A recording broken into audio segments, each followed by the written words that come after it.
17వ అధ్యాయం 1 నుంచి కొన్ని మాటలు చదువుదాం. 2వ దినవృత్తాంతాలు వినాలి. తర్వాత అతనికి బదులుగా అతని కుమారుడైన యెహోషాపాతు రాజై ఇశ్రాయేలు తన మీదకి రాకుండా, యూదా రాజుల గురించి చదువుతున్నాం, రాకుండా తన రాజ్యమును బలపరచుకునేను. ఇతని పేరు యెహోషాపాతు, ఆసా కుమారుడు. అతడు యూదా దేశంలోని ప్రాకార పురములన్నిటి యందును సైన్యములను ఉంచి యూదా దేశమందును తన తండ్రి అయిన ఆసా పట్టుకున్న ఎఫ్రాయిము పట్టణముల యందును కావలి బలమును ఉంచెను.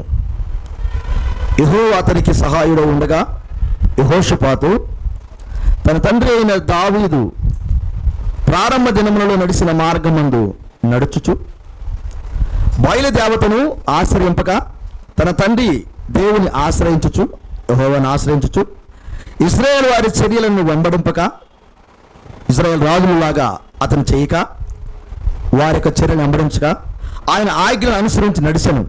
కాబట్టి యెహోవా అతని చేత రాజ్యంను స్థిరపరచెను. యూదా వారందరూ యెహోషాపాతునకు పన్ను ఇచ్చుచుండిరి. అతని ఐశ్వర్యము ఘనతయు నిండుగా కలిగెను. యెహోవా మార్గముల యందు నడుచుకున్నటకును అతడు తన మనస్సును దృఢపరుచుకున్న వాడై ఉన్నత స్థలములను దేవతా స్తంభములను యూదాలో నుండి తీసివేశను. గ్లోరీ. తన ఏలుబడి యందు 3వ సంవత్సరమున యూదా పట్టణంలో జనులకు ధర్మశాస్త్రమును బోధించుటకై అతడు పెద్దలైన బెన్హయీలును, ఉపద్యాను, జకర్యాను, నెతనేలును, మీకాయాను, షమయా, నెతన్యా, జబద్యా, ఆషాహేలు, షమిరామోతు, యెహోనాతాను, ఆదోనియా, టోబియా, బదూనియా అను లేవీలను, యాజకులైన ఎలీషామాను, యెహోరామును పంపెను. వారు యెహోవా ధర్మశాస్త్ర గ్రంథమును చేతపుచ్చుకుని యూదా వారి మధ్య ప్రకటన చేయుచు యూదా పట్టణములన్నిటిని సంచరించుచు జనులకు బోధించిరి. యూదా దేశము చుట్టూ ఉండు దేశముల రాజ్యములన్నిటి మీదకి యెహోవా భయము వచ్చినందున వారు యెహోషాపాతుతో యుద్ధము చేయకుండిరి. ఫిలిష్తీయులలో కొందరు యెహోషాపాతునకు పన్నును కానుకలను ఇచ్చుచు వచ్చిరి. అరబీలను అతనికి 7,700 గొర్రె పొట్టేలను 7,700 మేకపోతులను తెచ్చుచు వచ్చిరి. దేవుడి మాటలు మనకు దీవించుగాక, కృప కలుగును గాక. హల్లెలూయా. ఉదయకాల సమయంలో ఒక చిన్న వాక్య భాగాన్ని మీ ముందు నేను ఉంచాలనుకున్నాను. రాత్రికి దైవ సేవకుడు ఏ వాక్యం తీసుకుంటాడో నాకు తెలియదు. గ్లోరీ. ఏమో ఆయన హృదయంలో ఏం పెట్టాడో దేవుడు నాకు తెలియదు. కానీ ఈరోజు ఒక ప్రత్యేకమైన స్వరాన్ని వినాలని ఆశపడదాం. ఓకేనా?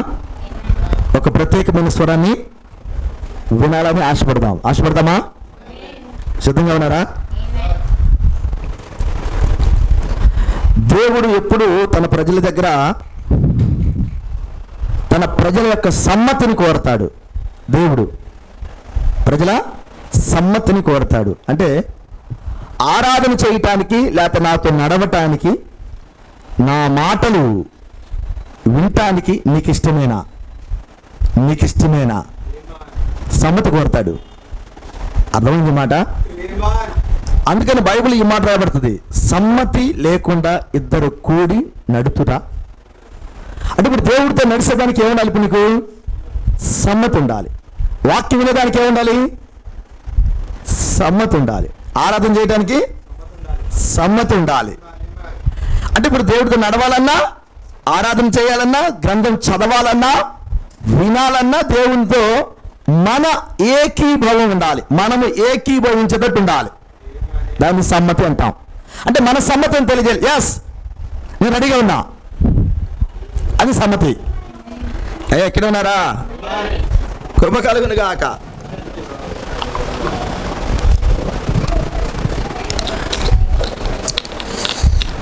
నా గొంతు బాగలా కొంచెం.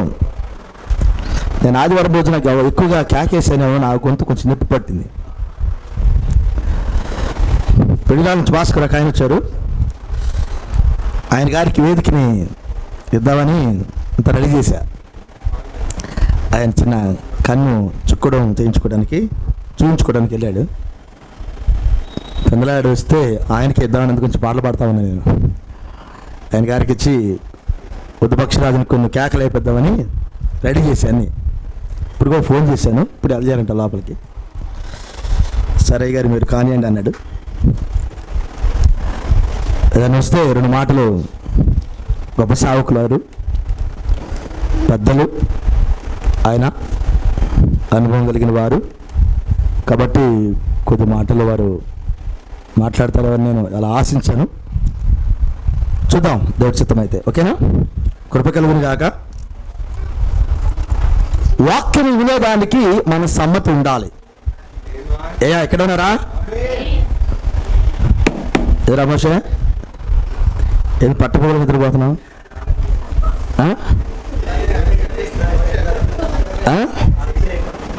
ఎవరు అభిషేకం వచ్చిందంటారు?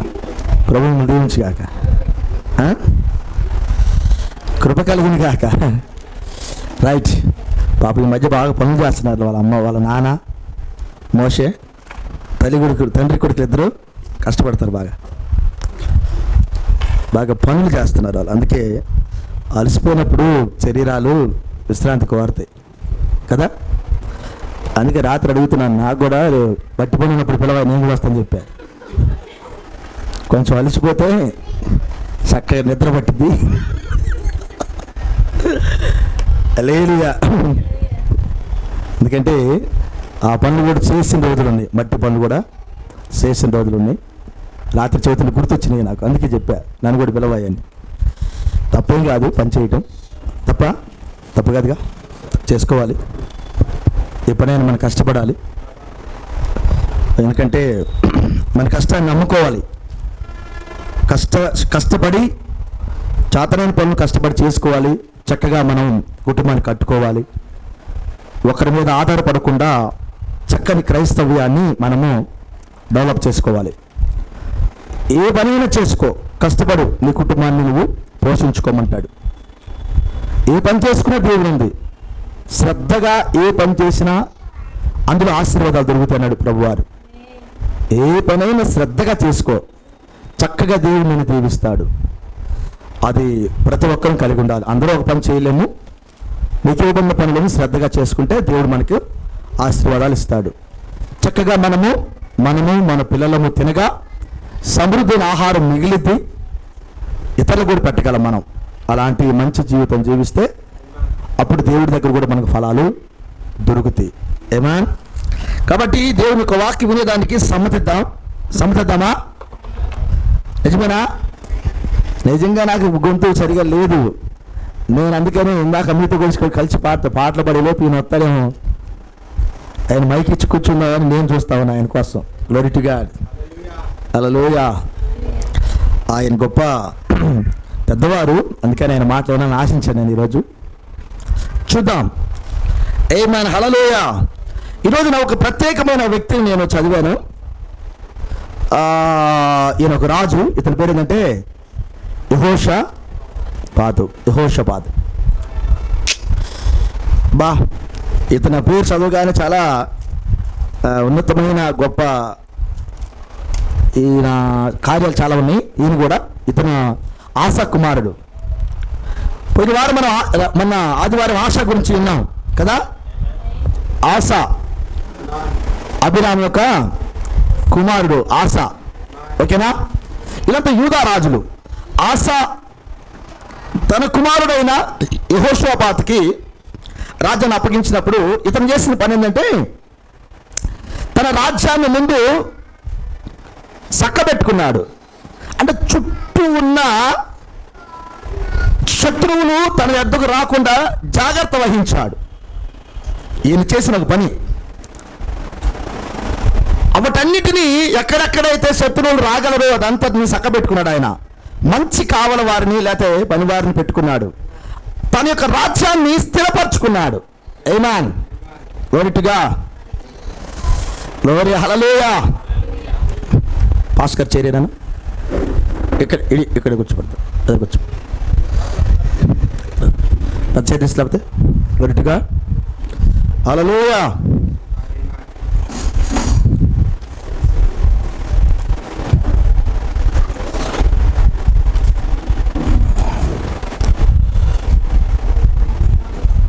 ఆమేన్. హల్లెలూయా. కృప కలుగును గాక.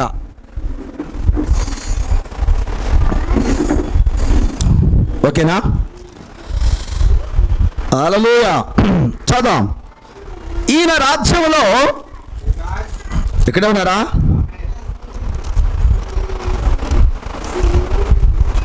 ఇశ్రాయేలును తమ మీదకి రాకుండా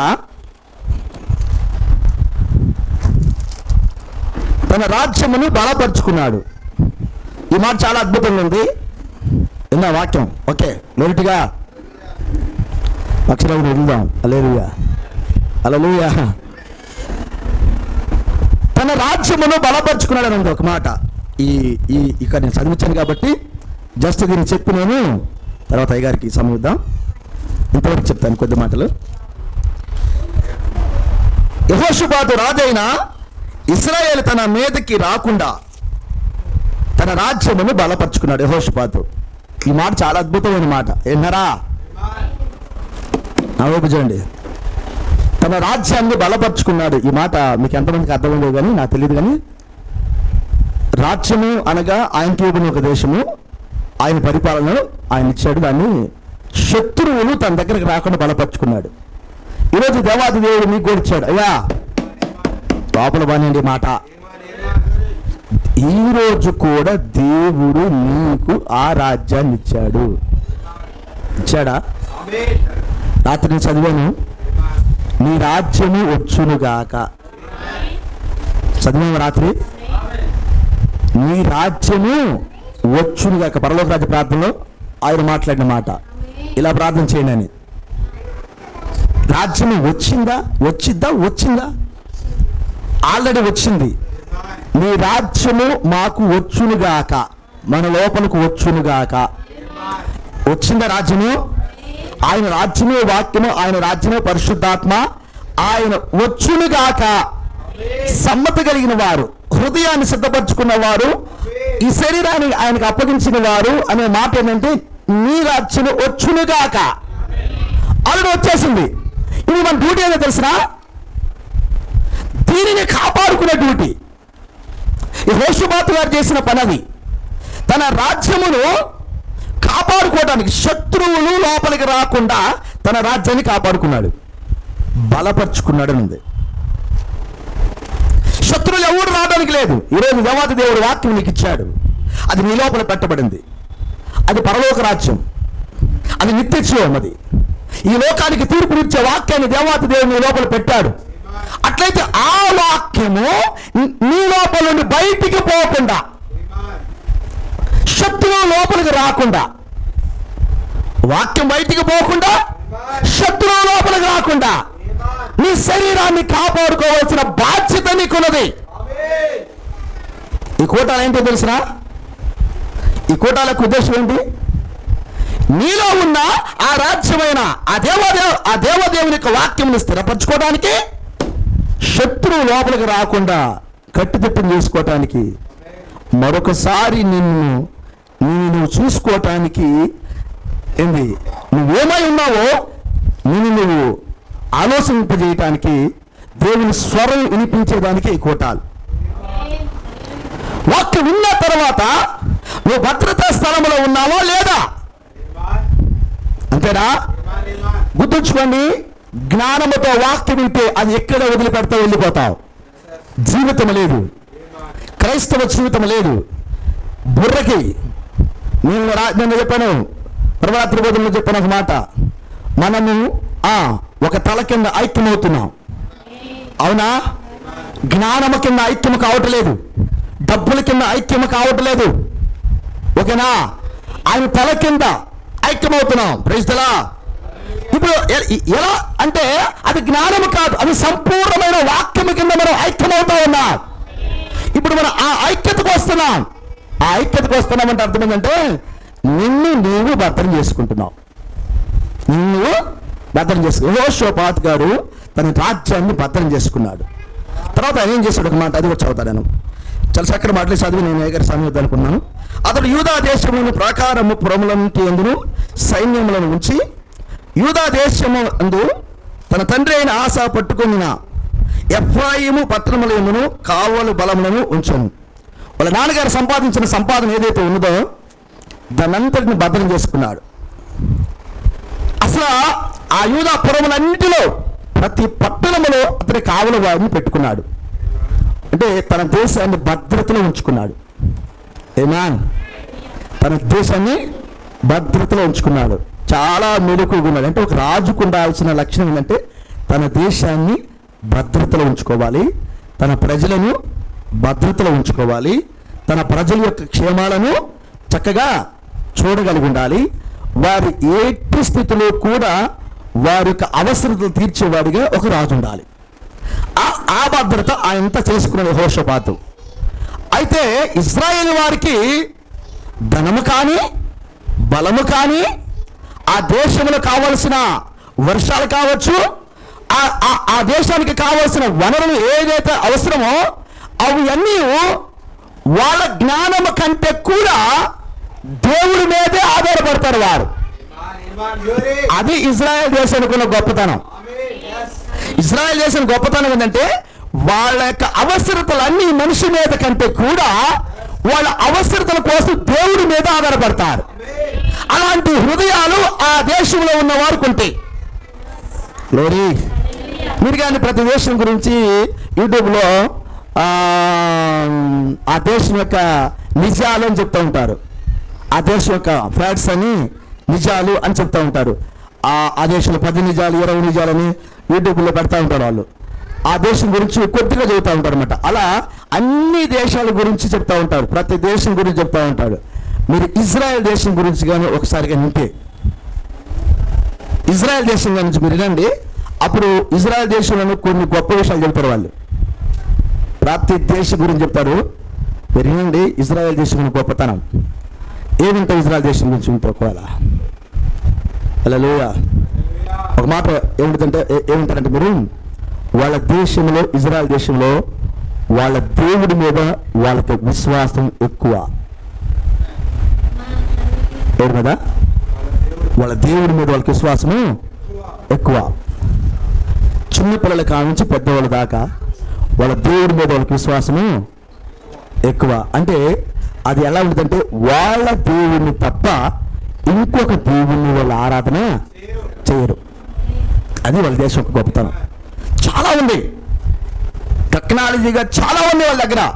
కానీ ఈ విషయాన్ని మీరు వింటారు, వాళ్ళ దేవుడు తప్ప ఇంకొక దేవుడి కూడా పూజ చేయరు. వాళ్ళ దేవుడు తప్ప ఇంకొక దేవుడికి ఆరాధన చెయ్యరు. వాళ్ళ దేవుణ్ణి అంతగా ఆరాధన చేస్తారు. హల్లెలూయా. ఎంతగా అంటే వాళ్ళ పిల్లలకు 12వ సంవత్సరం వయసు వచ్చేసరికల్లా వాళ్ళ ధర్మశాస్త్ర గ్రంథాన్ని మొత్తం చదివిస్తారు. చదవాలి కూడా. 12వ సంవత్సరం వచ్చేసరికి గ్రంథం అంతా చదవడం అయిపోవాలి. మొత్తం చదివేదానికి వాళ్ళు ఇంటికాల పిల్లలకి గ్రంథం నేర్పాలి. చక్కగా వాళ్ళు ఎంత కష్టపడేవాళ్ళంటే వాళ్ళు అంతగా కష్టపడు. ప్రతి పౌరుడు 3 ఉద్యోగాలు చేయాలి. అక్కడ 3 పనులు నేర్చుకోవాలి. సైన్యంలో ఉండాలి, డాక్టర్ పని నేర్చుకోవాలి, అతనికి తెలిసిన పని ఇంకోటి అతను నేర్చుకోవాలి. సోమరపోతులుగా అక్కడ ఎవరు ఉండరు. వాళ్ళు ఇన్ని చేస్తూ కూడా వాళ్ళ దగ్గర ప్రథమంగా మనం ఏం చూస్తామంటే వాళ్ళ దేవుడి మీద వాళ్ళకున్న విశ్వాసం. హల్లెలూయా. అది ఇశ్రాయేలు రాజులు ఆ దేశానికి ఏమి నేర్పారంటే వాళ్ళ దేవుడి మీద విశ్వాసాన్ని నేర్పారు. హల్లెలూయా. ఇప్పుడు యెహోషాపాతు చుట్టుపక్కల దేశాల మొత్తాన్ని శత్రువులు ఎవరు లోపలికి రాకుండా బలపరుచుకున్నాడు. వాళ్ళ నాన్న సంపాదించిన సంపాదన ఏదైతే ఉన్నదో దానిని భద్రం చేసేదానికి, హల్లెలూయా, ఆ వనరులను కూడా భద్రం చేసుకునే దానికి చక్కగా వాటిని కూడా కట్టుదిట్టం చేసుకున్నాడు. ఇంకొక పాయింట్ చేశాడు, చదువుదాం. ఇప్పుడు ఒక అద్భుతమైన మాట ఉంది.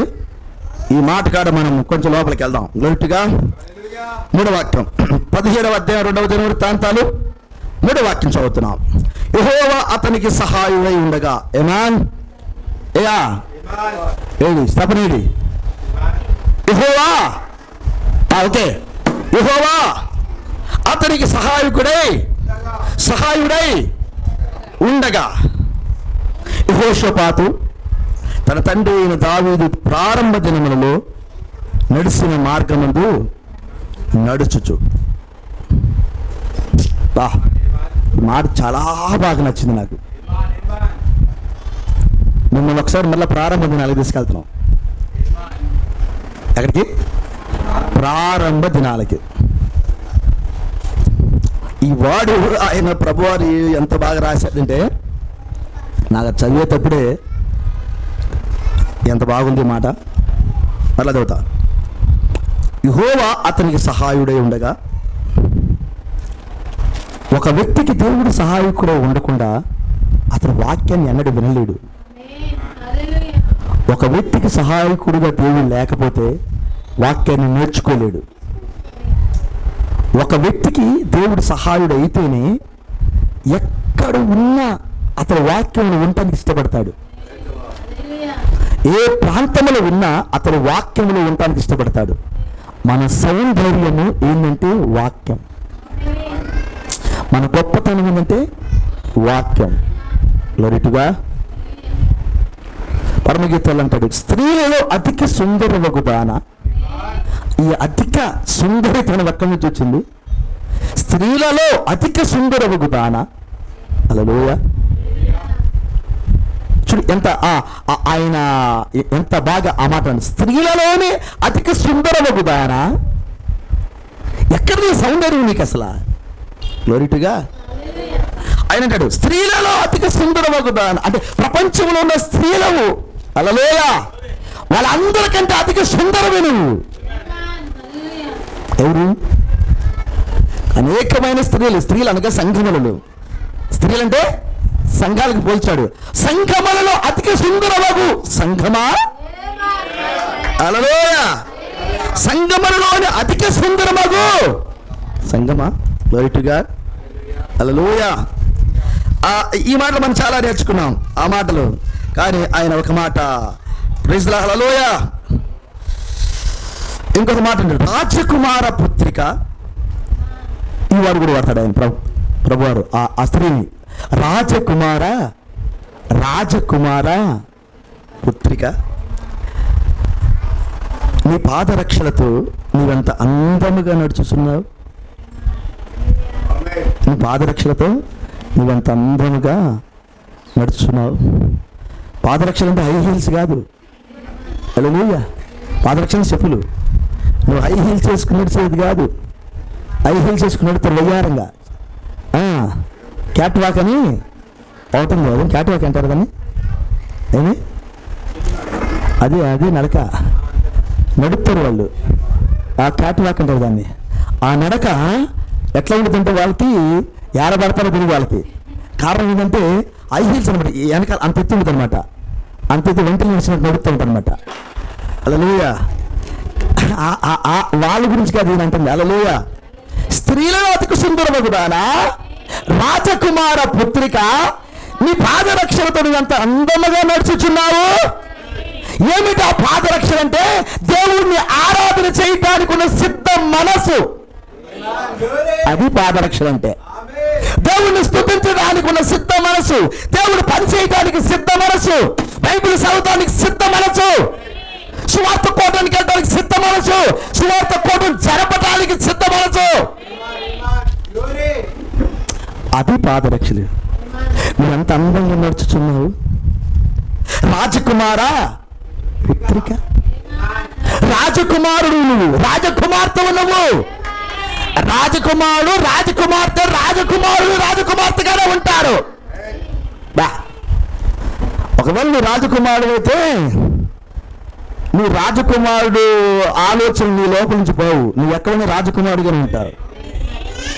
మరి చెడిపోయిన లోకం ఉండి ఏదోలో పాస్టర్ గారు నన్ను ఇటు బతకని అంటే ఇంకా రెవల్యూషన్ రాలే నీకు.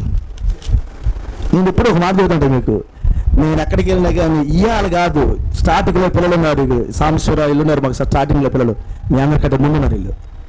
వీళ్ళకి తెలుసు అప్పటి నుంచి కూడా నేను ఇట్లాగే బాగా నీట్గా వెళ్తా ఉండేవాడిని.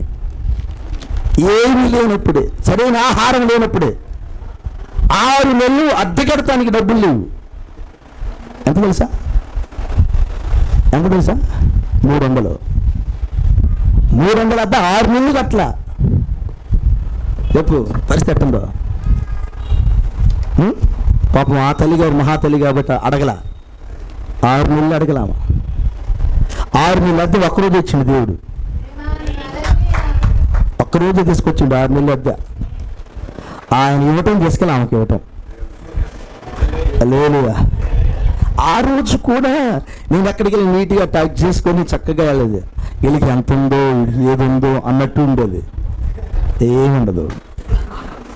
ఎందుకంటే మన రాజకుమార పుత్రులు, అలాగే రాజకుమార పుత్రులు కాబట్టి మనం అలాగే ఉండాలి. ఆడేదాన్ని అనుకోని కాక అలలేవా డిగ్నిటీగానే ఉండాలి మనం. ఏమా అంటే మన హోదాకు మనకు ఉంటాం. ఇప్పుడు మన కెపాసిటీ అంతా అందులో ఉంటాం, మనకు మించే ఉంటాం మనం. అర్థమవట్లేదా?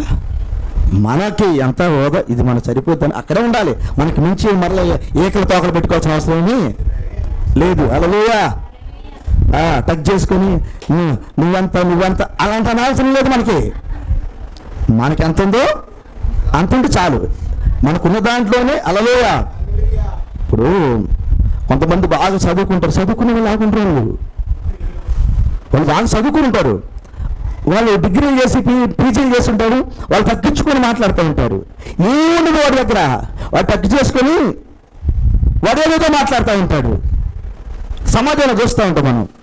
కానీ దేవుని పిల్లలు మన స్థితికి తగ్గట్టుగా డిగ్నిటీగానే ఉండాలి. ఏమని హల్లెలూయ. కాబట్టి ఈ రోజున ఆయన లోరే మనం రాజకుమారులమైతే రాజకుమార్తెలమైతే ఖచ్చితంగా ఆ రాజకుమార్తెకి తగిన జీవితాలను మనం జీవించాలి. ఓకేనా? ఇక్కడే ఉన్నారా? ప్రభువు నువ్వు దీవించగాక. కాబట్టి మన నడక అనేది చెప్పులు కాదు, మన నడక సిద్ధ మనసు. ఓకేనా? కృప కలుగును కాక. చూద్దాం. ఆయన అంటాడు యెహోషాపాతు, యెహోవా అతనికి సహాయుడై ఉండగా, యెహోవా అతనికి సహాయుడై ఉండక ఈ మాట పట్టుకుంటే లోపలికి వెళ్దాం కొంచెం. ఒకవేళ కానీ నీకు దేవుడు సహాయుడైతే ఇది ముందు పోనీయండి లోపలికి. ఒకవేళ ఆయన నీకు సహాయుడైతే ఎట్లా ఉండదంటే, నేను రాత్రి ఒక మాట చెప్పాను, నీకు గుర్తుందో లేదో. ఎవరికి సహాయుడు అంటే యెహోవా చేత నిర్దోషులైన వారికి ఆయన సహాయుడు. ఎవరు పాపాలే ఆయన క్షమిస్తాడు వాళ్ళకి సహాయుడు. ఓకే, ఆయన ఉట్టి సహాయుడు కాదు. బైబిల్ ఏం చెప్పిందంటే ఆయనకు ఉన్నదంతా ఇచ్చే సహాయుడు. అబ్బా, ఉన్నదంతా ఇచ్చే సహాయుడు. అప్పుడు ఆయన ఏమనంటే, బైబిల్ గ్రంథంలోనే ఒక గొప్ప మాట అన్ని అందులో ఉంటాయి. ఏంటంటే ఆయన ఈ మాటలు అన్ని ఆయనకు ఉన్నదంతా పెట్టాడు. ఆయనకు ఏదైతే ఉన్నదంతా ఈ మాటలను పెట్టాడు. ప్రవక్త అంటాడు, ఏంటి ఆ మాట అంటే ఏంది? అది ప్రేమ అన్నాడు. దీనికి వివరించినవాడు కానీ గెలిచిన వాడు కానీ దీన్ని కనుగొన్నవాడు కానీ భూలోకంలో ఎవడనూ లేడు. ఇప్పటికీ ప్రపంచం అంతా ఆ 2 అక్షరాల కింద ఓడిపోయి ఉంది. కానీ నీకు ఇచ్చింది ఏంటి తెలిసిన దేవుడు అదే అన్నాడు. ఉన్నదంతా అందులో ఉందన్నాడు. ప్రవక్త ఈ మాట అన్నాడు. యేసు ప్రభు వారు తన సంఘానికి ఏమి ఇచ్చాయంటే ఆయన ఇచ్చింది ఏంటంటే ప్రేమ నిబంధన చేశాడట. ఏ నిబంధన? ఆయన ప్రమాణముతో ప్రేమ నిబంధన చేశాడంట. అంటే దాని కింద తన వెనకాల ఏమంటే ఆయనకున్నదంతా ఉంది. ఒకవేళ ఆ ప్రేమ అనేది కానీ నీ దగ్గర ఉంటే ఆయన నీకు సహాయం చేయకుండా ఉండలేడు. ఈ మాట అర్థమైందా? ఒకవేళ ఆ ప్రేమ నిబంధన నీకు జరిగితే, లోరే ఆయన ప్రేమ నీ లోపల ఉన్నట్లయితే, నీ ప్రేమ ఆయన లోపల ఉన్నట్లయితే ఆయన సహాయం చేయకుండా ఉండలేదు. ఇప్పుడు వెళ్దాం లోపలికి. ఇప్పుడు ఎవరికి సహాయుడు ఆయన? ఎవరి లోపల ఆయన ప్రేమ లేదు వాళ్ళకి ఆయన సహాయుడు. హల్లెలూయా. ఆయన ప్రేమ ఇక ఆయన ఎక్కడి నుంచి అని పరిగెడతారు. ఆయన ప్రేమ ఎక్కడి నుంచి అక్కడికి పరిగెడతారు ఆయన. అది గొప్ప, ఆ భక్తుల యొక్క గొప్పతనం అది. అందుకని యెహోవా అతనికి సహాయుడై ఉండగా అనింది. యెహోవా అతనికి సహాయుడై ఉండగా అతను చేసిన పని ఒకటి చదువుదాం. ఇప్పుడు చదువుదాం. యెహోషాపాతు తన తండ్రి అయిన దావీదు ప్రారంభ దినములలో నడిచిన మార్గమందు నడుచుచు. చాలా మంది రాజులు ఉన్నారు, కానీ ఈయనకి ఈ మాటను వాడాడు దేవుడు. ఏమనంటే తన తండ్రి అయిన దావీదు దినములలో, ప్రారంభ దినములలో నడిచిన మార్గమందు నడుచుచు. అంటే దావీదు గారు ప్రారంభ దినములో ఏ రీతిగా దేవుడితో నడిచాడో అలాంటి నడక యెహోషాపాతుగా నడిచాడట. కొంచెం వెళ్దాం ప్రారంభ దినాలకి. హల్లెలూయా. దావీదు గారు ప్రారంభ దినాలు చదివాం. దావీదు గారి గురించి కూడా మంచి ధ్యానం చేశాం. గుర్తుందా? ఏయా దావీదు గారు ప్రారంభ దినాలు గుర్తుందా కొంచెం? హల్లెలూయా. దావీదు గారి గురించి చాలా మెసేజ్లు ఉన్నాం మనం. దావీదు గారి యొక్క ప్రారంభ దినాలలో ఆయన చేసిన ఏ రీతిగా చేశాడో ఆ రీతిగా చేయటానికి ఇతడు దేవాది దేవుని ముందు తన మనసును స్థిరపరచుకున్నాడు. అలా నడవటానికి ఆయన రంగం సిద్ధం చేసుకున్నాడు. ప్రారంభ దినాల దావీదు చేసిన ఆరాధన చేయటానికి ఆయన రెడీ చేశాడు. దావీదు అంటే బైబిల్ గ్రంథంలో ప్రపంచ పండితులు ఎవరికైనా గుర్తొచ్చేది, బైబిల్ విద్యార్థులకు గుర్తొచ్చేది, విశ్వాస వీరులకు గుర్తొచ్చేది ఏంటంటే దావీదు అనే మాట కానీ వినపడితే ఆయన ఆరాధనకు, స్తుతికి పితామహుడు ఆయన. అంటే దేవుణ్ణి సమీపించడం ఎలా అనేది దావీదుకి తెలిసినట్టు ఎవరికి తెలియదుక. ఒక మాట చెప్పాలంటే దేవుణ్ణి సమీపించడంలో దావీదుకే ఆ మార్గాలన్నీ తెలుసు. ఆయన కనుగొనే విషయంలో ఆయన దిట్ట. హల్లెలూయా. అబ్రహాం గారి విశ్వాసం తండ్రి, ఆయన అన్నిటికీ వారసుడే. కానీ దావీదుకున్న గొప్పతనం ఏంటంటే ఏమాన్ ఇక్కడే ఉన్నాడా? నేను అబ్రహాం దేవుడు, ఇస్సాకు దేవుని, యాకోబు దేవుని, ఇశ్రాయేలు దేవుని అన్నాడు.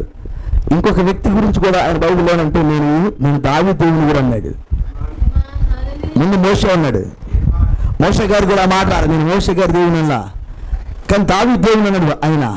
ఎందుకంటే నీకు దావీదు దేవుడు అనే మాట వాళ్ళతో కలిపడి ఉంటే మహోన్నత కళాకాండములు పిల్లర్ వాళ్ళు, అబ్రహాం యొక్క సంతానం ఎవరు చేసిన పిల్లర్స్ అవ్వాలి. అక్కడ అబ్రహాము, ఇస్సాకు, యాకోబు, యోసేపు వాళ్ళు పిల్లర్లు అన్నాడు ప్రవక్త. అట్లయితే వాళ్ళతో కలిపాడు దావీదుని. ఎలాంటి ఆరాధన చేశాడు ఆయన? ప్రారంభ దినాల్లో ఆరాధన ఎలా ఉంది దావీదు? ఒక మాట చెప్పాలంటే దేవుని భూమి మీదకి దించాడు. ఆయన ఉన్న సమయాల్లో దేవుని భూమి మీదకి దించాడు ఆయన. దావీదుని దేవుడు వెతుక్కునేటట్టు చేశాడు. దావీదు ఎక్కడున్నాడు, దావీదు ఎక్కడున్నాడు అని దేవుడు వెతుక్కునేటట్టు చేశాడు. అలాంటి ఆరాధన, ఆమేన్, ఒక యథార్థమైన ఆరాధన. హల్లెలూయా.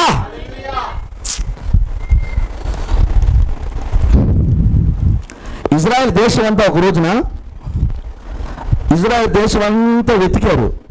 అన్ని ఊర్లకు పంపించి ఇజ్రాయెల్ దేశం అంతా వెతికారు ఒక రోజున. దేనికో తెలిసిన నైపుణ్యంగా సితారా కానీ, తంబూరా కానీ, లేకపోతే కీబోర్డ్ని కానీ బాగా వాయించేవాడు ఎక్కడున్నాడు వెతకండి అన్నాడు. అంటే ఆ కాలంలో ఇట్లా వాయించి దెయ్యాలు ఎగగొట్టేవాళ్ళు ఉన్నారో మరి. బాగా వాయించగలిగినోడు ఎవడు వెతికితే దేశం అంతా వెతికితే ఒక వ్యక్తే కనపడ్డాడు, ఆయన దావీదే. హల్లెలూయా. అప్పుడు దావీదు గారిని తీసుకొచ్చి సౌలు ముందు నిలబెడితే దావీదు వాయించిన ఆ యొక్క సితార తీసుకుని దేవుణ్ణి ఆరాధన చేస్తుంటే సౌలులో ఉన్న ఆ దురాత్మ బయటకు వచ్చింది. నిజమేనా? అంటే ఎంతటి ఆరాధన పరుడు ఈయనంటే ఆయన పాడితేనే దెయ్యం బయటకు వచ్చింది. అప్పుడు సౌలుకి అర్థమైంది, అబ్బో ఇటు సామాన్యుడు కాదు, ఇతడు దేవుడితో ఉన్న వ్యక్తి. హల్లెలూయా. అబ్నేరు ఎవడు అన్నాడు, ఏమన్నాయా తెలియదయ్యా. అబ్నేర్ అంటే సైన్యాధిపతి. అబ్నేర్ ఈయన గురించి కొంచెం ఎంక్వైరీ చేయండి. అబ్నేర్ ఎంక్వైరీ చేస్తాడు. అప్పుడు నేను ఎంక్వైరీ చేస్తే ఈ బెత్తలహేం ఉంటాయి ఈ కుర్రోడిది పొలాన్ని పేరు వేసి వీడు గొర్రెలు కాస్తాడంట, ఏంది బాగా పాటలు పాడుతాడంట, వీడు కొంచెం వాయిద్యాలు కూడా బాగా వాయిస్తాడంట.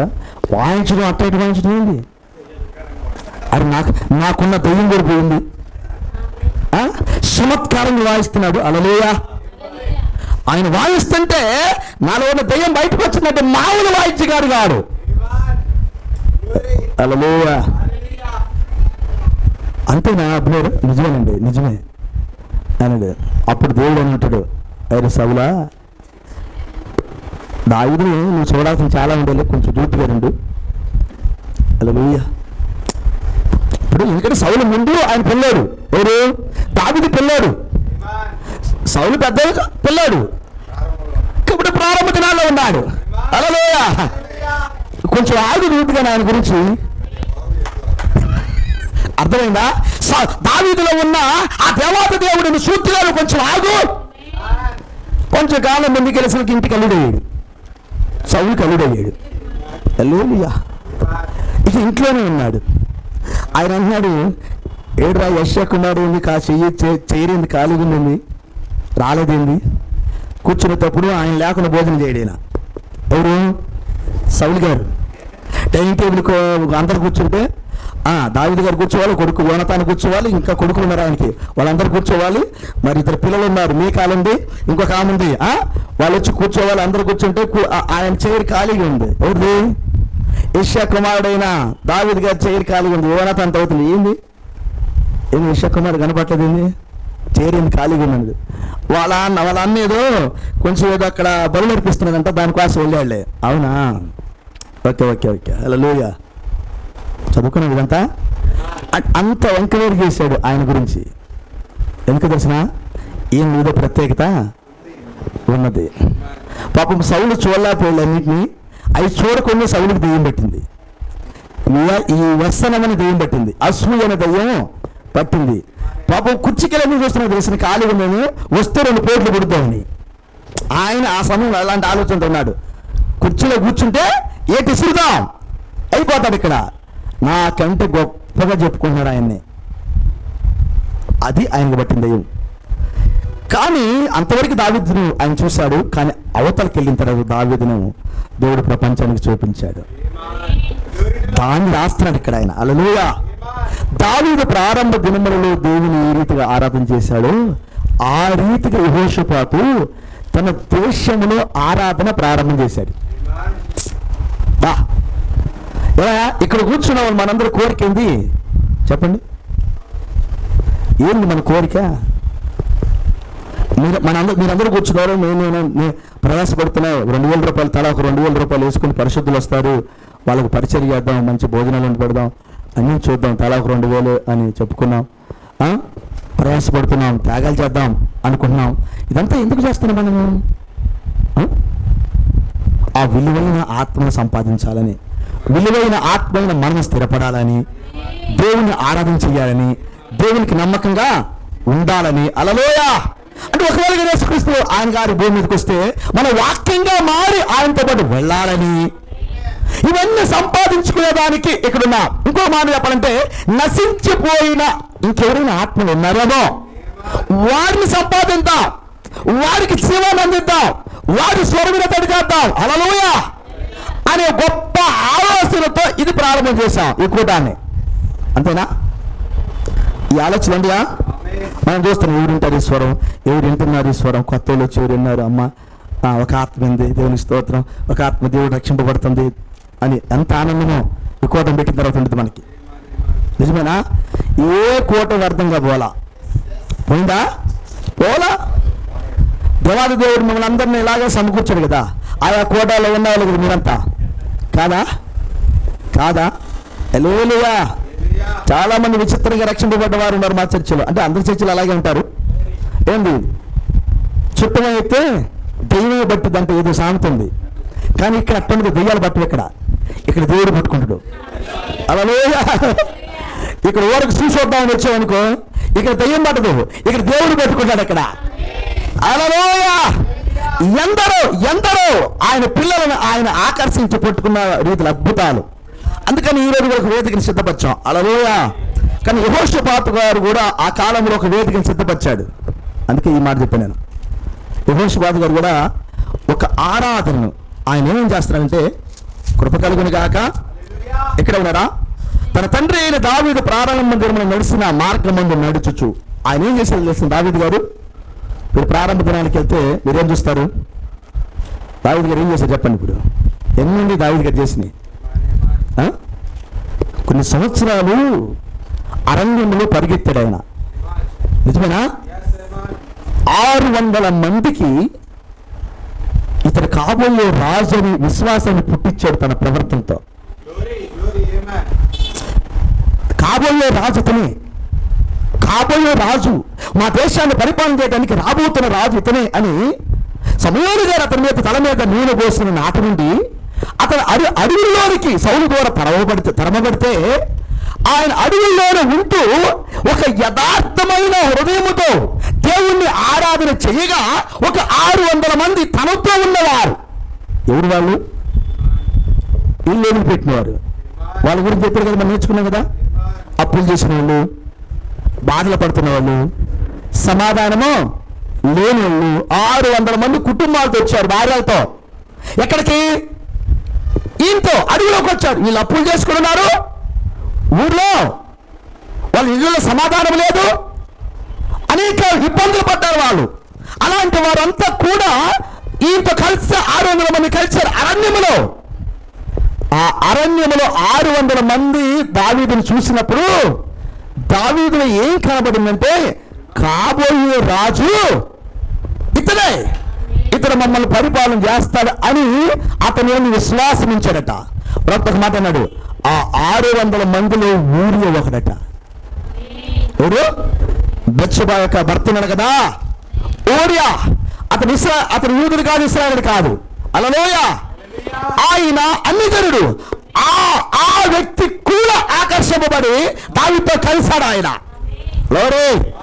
అంతటి ఆరాధన అంటే ఏ తప్పు చేయకుండా తరమబడి కొట్టబడి రాజు చేత నిందించబడి యథార్థమైన హృదయముతో ఆ దేశానికి ఒక యథార్థతను పంచినవాడు దావీదు. ఇప్పుడు ఒక మాట చాలు, నేను 10 మాటలని తట్టున్నా లోకమంతా. నేడు ఎక్కడి తెలిసిన ఒక మాట అంటే 10 మాటలని రంగం సిద్ధమవుతుంది. స్తోత్రం అంటే నీకు స్తోత్రం, మీ తాతకి ఆ తాతకి ఆ తాత అందరికి స్తోత్రమే. లేదు అర్థం చేసుకుంటా లేదు, అర్థం కాలా? డినామినేషన్ బోధలు చదువుతూ ఉంటారు కదా,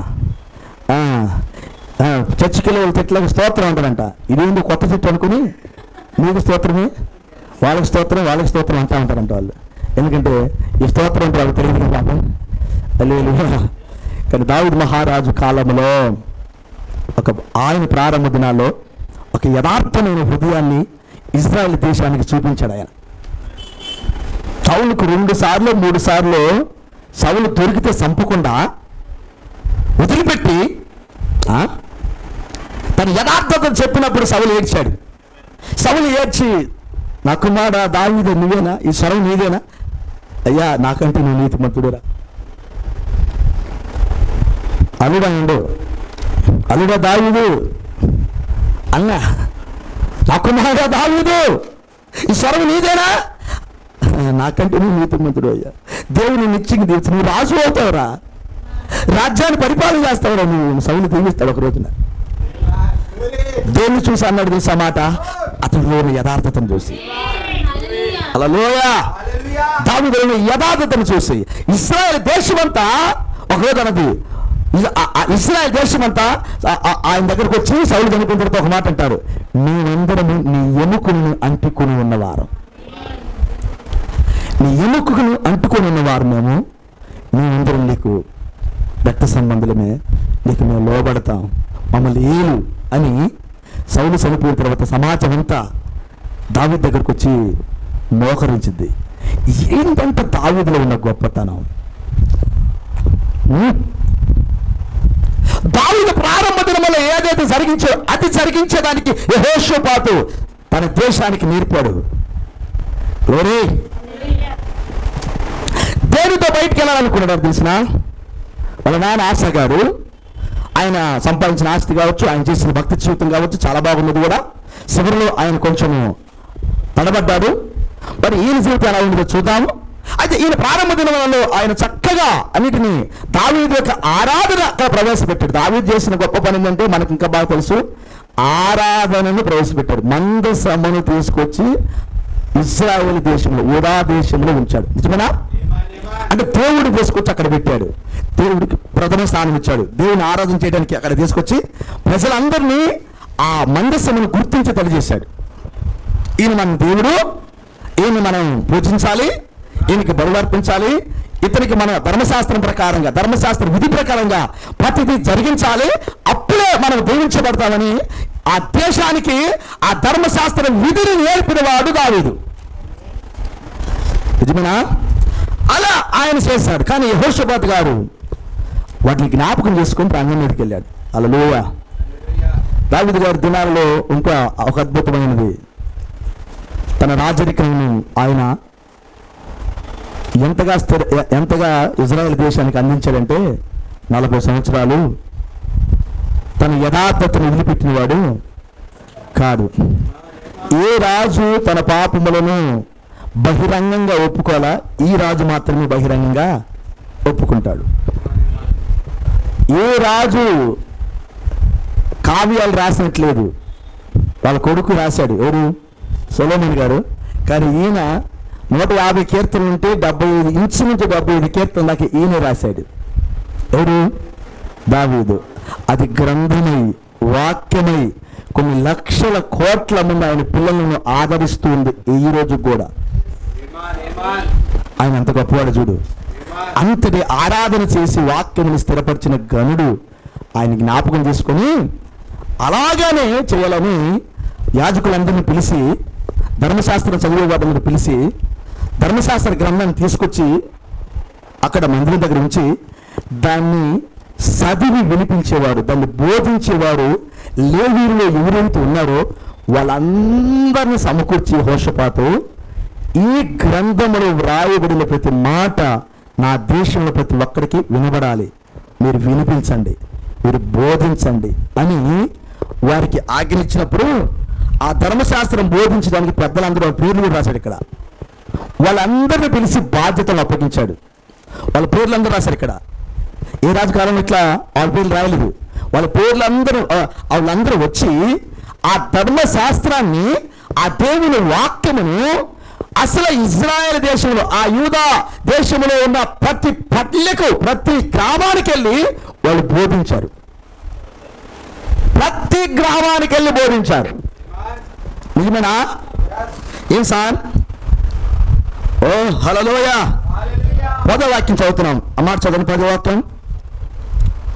యూదా దేశం చుట్టూ ఉండు దేశముల రాజ్యములన్నిటి మీదకి యెహోవా భయం వచ్చును. దానికి ముందుగా చదువుతాం 9వ వాక్యం. వారు యెహోవా ధర్మశాస్త్ర గ్రంథమును చేతపుచ్చుకొని యూదా వారి మధ్య ప్రకటన చేయొచ్చు, యూదా పట్టణములంటను సంచరించుచు జనులకు ఎక్కడెక్కడ? ప్రతి పట్టణంలో. ఎంతకీ మనం గెలుస్తున్నాం, ఓడిపోతున్నాం మనం. ఏవా ప్రతి పట్టణములో ఆయన దేశంలో ఉన్న ప్రతి పట్టణం దగ్గరికి వెళ్ళి బోధ చేపించాట. దేని? ధర్మశాస్త్ర గ్రంథాన్ని. ఊర్లో ఉన్న వాళ్ళకి ఒక్కరికి సువార్త చెప్పమంటే చెప్పటల్లా. మనం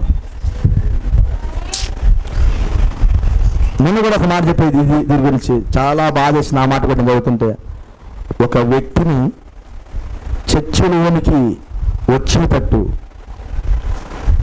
చర్చిలోనికి వచ్చి క్రీస్తును అంగీకరించేటట్టు ఆ బయటున్న వ్యక్తులను బలవంతం చేయవలసిన బాధ్యత నీ మీద ఉన్నది.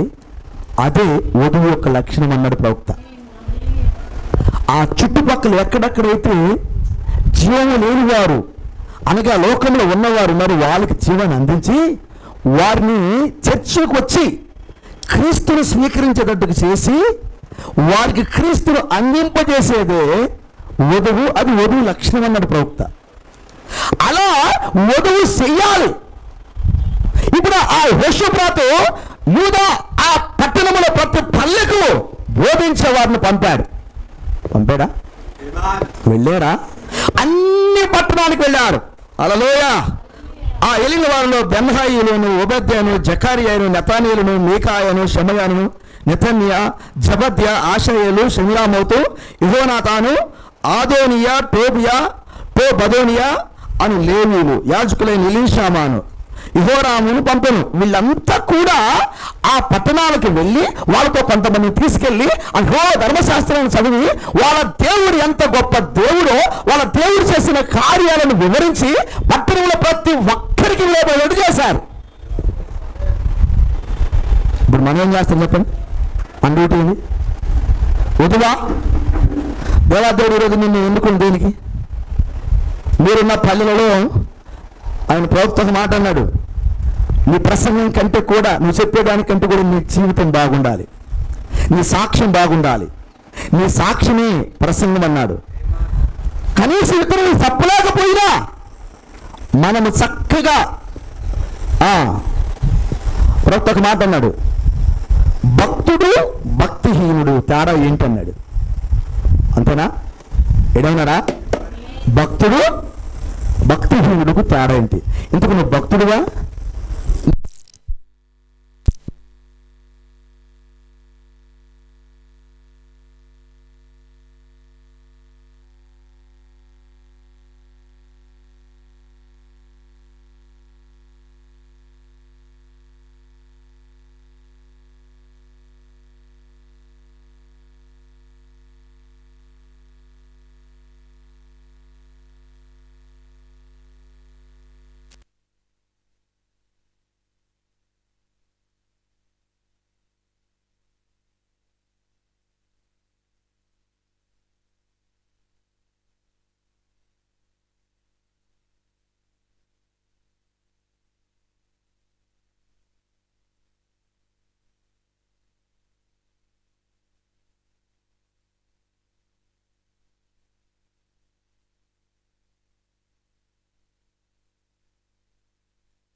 లేక ఎగ్గొట్టి ఆ డబ్బు విలువ తెలియక ప్రభువు అన్నాడు, నువ్వు దేవుడి బిడ్డవైతే ప్రేమ తప్ప ఇంకా ఏది ఎవరికి నువ్వు అచ్చి ఉండొద్దు, రుణపడి ఉండొద్దు. ప్రేమ తప్ప ఒక్క రూపాయి కూడా ఎవరికి నువ్వు రుణపడి ఉండొద్దు.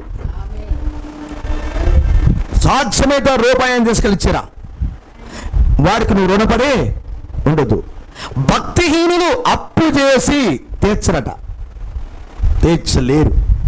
దాని అర్థం ఇప్పుడు ఒక 10,000 రూపాయల దగ్గర తీసుకున్నాం అనుకో, వాడికి ఇవ్వాలని ఆలోచన కానీ ఇద్దామన్న ఆలోచన కానీ లేకపోతే అప్పుడు మన లోపల ఏం పెరుగుతున్నట్టు? ఏం పెరుగుతున్నట్టు? భక్తిహీనత. అంతే కదా? మన లోపల ఏం పెరిగింది? భక్తిహీనత. వాడు ఎంతమంది చదువుతాడు తెలుసా మన గురించి? వాడు నా దగ్గర 10,000 తీసుకున్నాడండి, తీసుకున్నాడు, వాడు నాకు ఇవ్వట్లేదు, వాడు దేవుడు అంటాడండి, ప్రార్థన అంటాడండి, వాడు వర్తమానం అంటాడండి, వాడు మాదే కరెక్ట్ అంటాడండి, వాడు అని వీడు ఇంటింటికి పోయి చదువుతున్నాడు. ఎవడు? ఆ డబ్బులు ఇచ్చినాడు. ఇంటింటికి పోయి చదువుతున్నాడు. ఇంటింటికి వాడు చెప్పి వామ్మో వాడేం భక్తుడండి, వాడు 500 ఒక 1000 రూపాయలు ఇచ్చండి, వడ్డీ ఇమ్మన్నాడండి, వాడు వడ్డీ ఇమ్మన్నాడండి అన్నాడు. వడ్డీ తీసుకునే పని నీ పని కాదు, వడ్డీ తీసుకునే పని నీ పని కాదు. ఎవరికైనా ఇస్తే తీసుకోలేకపోతే లేదు, అంతే. ఇస్తూ ఉంటాం. కొంతమంది ఎవరు డబ్బులు, దేవుని స్తోత్రం, హల్లెలూయా, వదులుకో, ఇంకంతే. అంతేగాని పీడించుకో. అర్థమవుతున్నా? విశ్వాసుల దగ్గర ప్రార్థన కంటే, నువ్వు డబ్బులు ఇచ్చేదానికంటే ప్రార్థన ఎక్కువ చేయాలి. కానీ అవసరాలు తీర్చాలి. మనం చాలా మందికి అవసరాలు తీరుస్తున్నాం. హల్లెలూయా. తీర్చట్లేదా? తీర్చు. ఈ మధ్యకాలంలో కొంతమందికి మీకు తెలియదు, కొంతమందికి ఫోన్ చేస్తున్నాం, అవసరాలు ఉన్నవారు కొంచెం అమౌంట్లు సహాయం చేస్తున్నాం. అందరికీ తెలియని విషయం. మరలా నువ్వు ఇయ్యని మేము ఇవ్వలా, డబ్బులు అట్టవలా, వదులుకొని అయ్యా ఉంచుకోక బాగుపడు అంటే ముందుకెళ్ళి కొంచెం అలా ఇచ్చాం. అర్థమవుతుందా? ఇస్తాం. ఇవాళ కూడా మనం మన పిల్లల్ని కొంచెం మనము వాళ్ళకు ఇబ్బందులలో మనం సహాయపడాల్సింది. ఎందరికో చేయలేకపోయినా కనీసం మన లోకంలో ఉన్న వరకు చేద్దాం అని ఆలోచనతో చేస్తున్నాం. పిల్లలు చేస్తూ ఉన్నారు. కానీ ఒడ్డలికి తిప్పడం మన పని కాదు, డబ్బులు ఎగ్గొట్టడం మన పని కాదు. దాన్ని అదే చెబుతుంది దావీదు మహారాజు. అతను భక్తిహీనుడు అంటాడు. భక్తిహీనుడు, భక్తుడు ఆ పని మనం చేయడు. ఎవరికి ఏది రుణపడి ఉండడు భక్తుడు. అర్థమవుతుందా? అర్థమవుతుందా? అట్లాగే దేవుడికి కూడా మనం ఏమి రుణపడి ఉండద్దు. ఎట్లా? దేవుడికి కూడా మనం ఏమి రుణపడి ఉండకూడదు. ఒకవేళ చనిచిన దొంగవి నా దగ్గర దొంగతనం చేసే అనొద్దు ఆయన. ఎందుకని? నా దశమ భాగ్యం అయిపోతే నువ్వు నా దగ్గర దొంగతనం చేస్తూనే ఉన్నాడు. ఆ దొంగతనం చాలా మంది చేసేవాళ్ళు ఉన్నారు. అవునా? వామ దొంగతనం పక్కింట్లో చేయట్లా, దేవుని ఇంట్లో చేస్తున్నావు. లేదు, ఎక్కడ? ఏసై ఇంట్లోనే దొంగతనం చేస్తున్నావు నువ్వు. ఏదన్నా విశ్వాసం ఇంట్లో దొంగతనం చేయడం అది వేరే విషయం. కానీ యేసు ప్రభు ఇంట్లో దొంగతనం చేస్తుంటే నువ్వు ఎట్లా? దశమ భాగాలు ఇవ్వకుండా నువ్వు దొంగతనము చేస్తున్నావు. ఒకవేళ కానీ 500 ఇవ్వాల్సి వచ్చిననుకో, 200 ఇస్తామనుకో, ఏమైతే ఇప్పుడు 300 దొంగతాను. అంతేగా? చాలా మందికి రాదు. అననీయ సపురాలు ఉంటారు చాలామంది. ఎవరు? అననీయ సపురాలు ఉంటారు. వాళ్ళు అమ్ముకొని సగమే తీసుకొచ్చి పెట్టారు. ఎన్ని అమ్ముకున్నారు? అమ్మాయి ఎంత చెప్పు, పాస్టర్ గారికి ఎంత చెప్పు అన్నాడు. సరేనయ్యా నువ్వు చెప్పినట్టాను. ఆయన పోయి ఎంతేనయ్యా అన్నాడు. ఆయన అయిపోయాడు. ఏమని పిలిచారు? ఏమో ఆ పొలం ఎంతకన్నారు అన్నాడు. ఇంతేనయ్యా అమ్మింది. అది ఏమమ్మా, ఇద్దరు కూడబడుకున్నారట సావటానికి, ఇద్దరు కూడబడుకున్నారు సావటానికి. కానీ ఆ దినంలో పరిశుద్ధాత్ముడు అన్నీ చంపేసారు వాళ్ళని. ఆయన పాతి పెట్టాడు. ఏమని తీసుకుని పాతి పెట్టినట్టు బైబిల్. అబద్ధమైన ఎందుకు? యథార్థంగా ఉండాలి. ఇదంతా భక్తుడు భక్తిహీనుడుకున్న తేడాగా తెలియకపోతే మనం వదిలిపెట్టవుతాం కదా. ఒకవేళ భక్తుడు అయితే వాక్యంలో ఉన్న ఆశీర్వాదాలను నీయే. నేను రాత్రి చెప్పాను, వాక్యంలో ఉన్న ఆశీర్వాదాలను నీయే. నువ్వు ఎప్పుడైతే వాక్యాన్ని నువ్వు చూసే స్థితికి వస్తావో, వాక్యాన్ని వినే స్థితికి వస్తావో, ఆ స్వరము నీ చెవి కినబడిన నీ కళ్ళు వాక్యాన్ని చూసే స్థితిలో ఉన్నప్పుడు ఆశీర్వాదాలను నీ ఎంత పరిగెడతావే. నువ్వు వాటి కోసం వెళ్ళాల్సిన అవసరం లేదు. అవే నీ ఎంత వస్తా ఉంటవే. వద్దనే కొంత ఆయన పంపుతానే ఉంటాడు. ఆయన వద్దయ్యా నాకు ఇంక సరిపోతలే నాకు అన్న ఆయన ఊరుకోడు. హల్లెలూయా. ఆకాశ వాకిళ్ళు ఇప్పి పట్టరాని విస్తారమైన దేవులు కొమ్మరిస్తారని ఆయన అన్నాగా. ఆ ఆశీర్వాదాలు తీసుకున్న వారిగా మనం ఉండాలి. అందుకని భక్తిహీనుడికి భక్తుడికున్న తేడా తెలియాలి. అవేం తెలియకుండా ఎన్ని కోటాలు పెట్టినా కానీ మారి గారు వచ్చినా, షిండే గారు వచ్చినా, ఆశీస్ లాల్ గారు వచ్చినా పాపం ఒకవేళ కానీ అనుమతిస్తే బ్రహ్మాం గారు వచ్చినా కానీ మనకు మార్పు జరగదు. అంతేగా గారు? బ్రహ్మాం గారు వచ్చిన ఇక్కడికి మార్పు ఏమీ రాదు. ఎందుకంటే లేదుగా, క్రమముతో కూడిన జీవితం లేదు కదా. రాజకుమార పుత్రిక అంటానికి ఇక్కడ లేదుగా. ఆమెమో సిద్ధ మనసుతో నడుతుంది, మనమేమో ఐహీలతో నడుస్తున్నాం. ఐహీల్స్తో లోకముతో మనం నడుస్తుంటే ఆమె వాక్యముతో నడుస్తుంది. పోలికెక్కడ? ఆమె వాక్య సౌందర్యవతి, స్త్రీలలో అతికి సుందరమగుదారా వాక్య సౌందర్యమతి. మనమేమో మంచి మేకప్ వేసి 10,000 అంట ఒకరోజు మేకప్కి. ఎన్ని వేలయ్యా? 10,000 అంట మేకప్కి. సతీష్ కుమార్ గారి మేకప్కి 1,50,000 అంట. ఎంత? 1,00,000 అంటున్నారు ఎవరు మరి? ₹1,00,000 పై మాటే. ఎవరికి మేకప్? సతీష్ కుమార్ గారు సెలబ్రిటీ. హల్లెలూయా. ఆయన మేకప్కి ₹1,00,000 మేకప్ అంట. మరి అంత ఉంటుందా మేకప్కి? అంటే ఉంటుంది మరి. పెళ్లి కుమార్తెకి మేకప్కి, పెళ్లి రోజు మేకప్కి ఎంత తెలిసిన? ₹1,00,000 మినిమం. అంటే నల్లగా ఉన్న అమ్మాయిని కూడా ఎర్రగా చూపిస్తారు వాళ్ళు, తెల్లగా కనబడేటట్టు చేస్తారనమాట. ఆ అబ్బో ఏంది ఇంత అందంగా ఉంది మీ భార్య అనేటట్టు చేస్తారు. ఆ తర్వాత కదా కడుక్కున్న తర్వాత మొత్తం పోయేది. అర్థం కదా? మేకప్ వేసుకున్న వాళ్ళకి వాన పడిందంట. వాళ్ళ మొక్కలు వాళ్ళే చూసుకుని తెచ్చారట. సచ్చారు పడేరు రాజారు. అప్పుడు వాళ్ళు ఆశ్చర్యపోయారు. వాళ్ళ మొక్కలు అంటే ఆ మేకప్ మొత్తం పోయేసరికి వాళ్ళ మొక్కలను వాళ్ళే చూసుకోలేకపోయారంటయ్యా. మేకప్ వేసుకుంటే కుదరదు ఇక్కడ. హల్లెలూయా. ఇక్కడ ఉన్నారా? అంటే మేకప్ ఖర్చు ఇంత పెడుతున్నారు. ఏది మన సెలబ్రిటీలుగా. ప్రభు మనం దీవించగాక. అయ్యా నా మాటలు ముగిస్తున్నాను. అయితే భక్తుడికి ఏమిడుకున్న తేడా మనకు తెలియకపోతే మనం చాలా కూలిపోతాం. వ్యర్థంగా కాలం గడిచిపోతుంది. దేవాతి దేవుని యొక్క ఆశీర్వాదాలు తీసుకోకుండా పోతాం. అవసరమా చెప్పండి? అవసరమా? నేను ఎప్పుడో ఒక మాట అంటాను, మీకు గుర్తుంది కానీ నా లోపల ఉన్నది. ఎందుకంటే ఇది యథార్థమైన మాటే. దేవుడు మరి ఆ రీతిగానే నన్ను దీవించాడని నేను సాక్షి నేను ఎప్పుడైనా ఇస్తాను.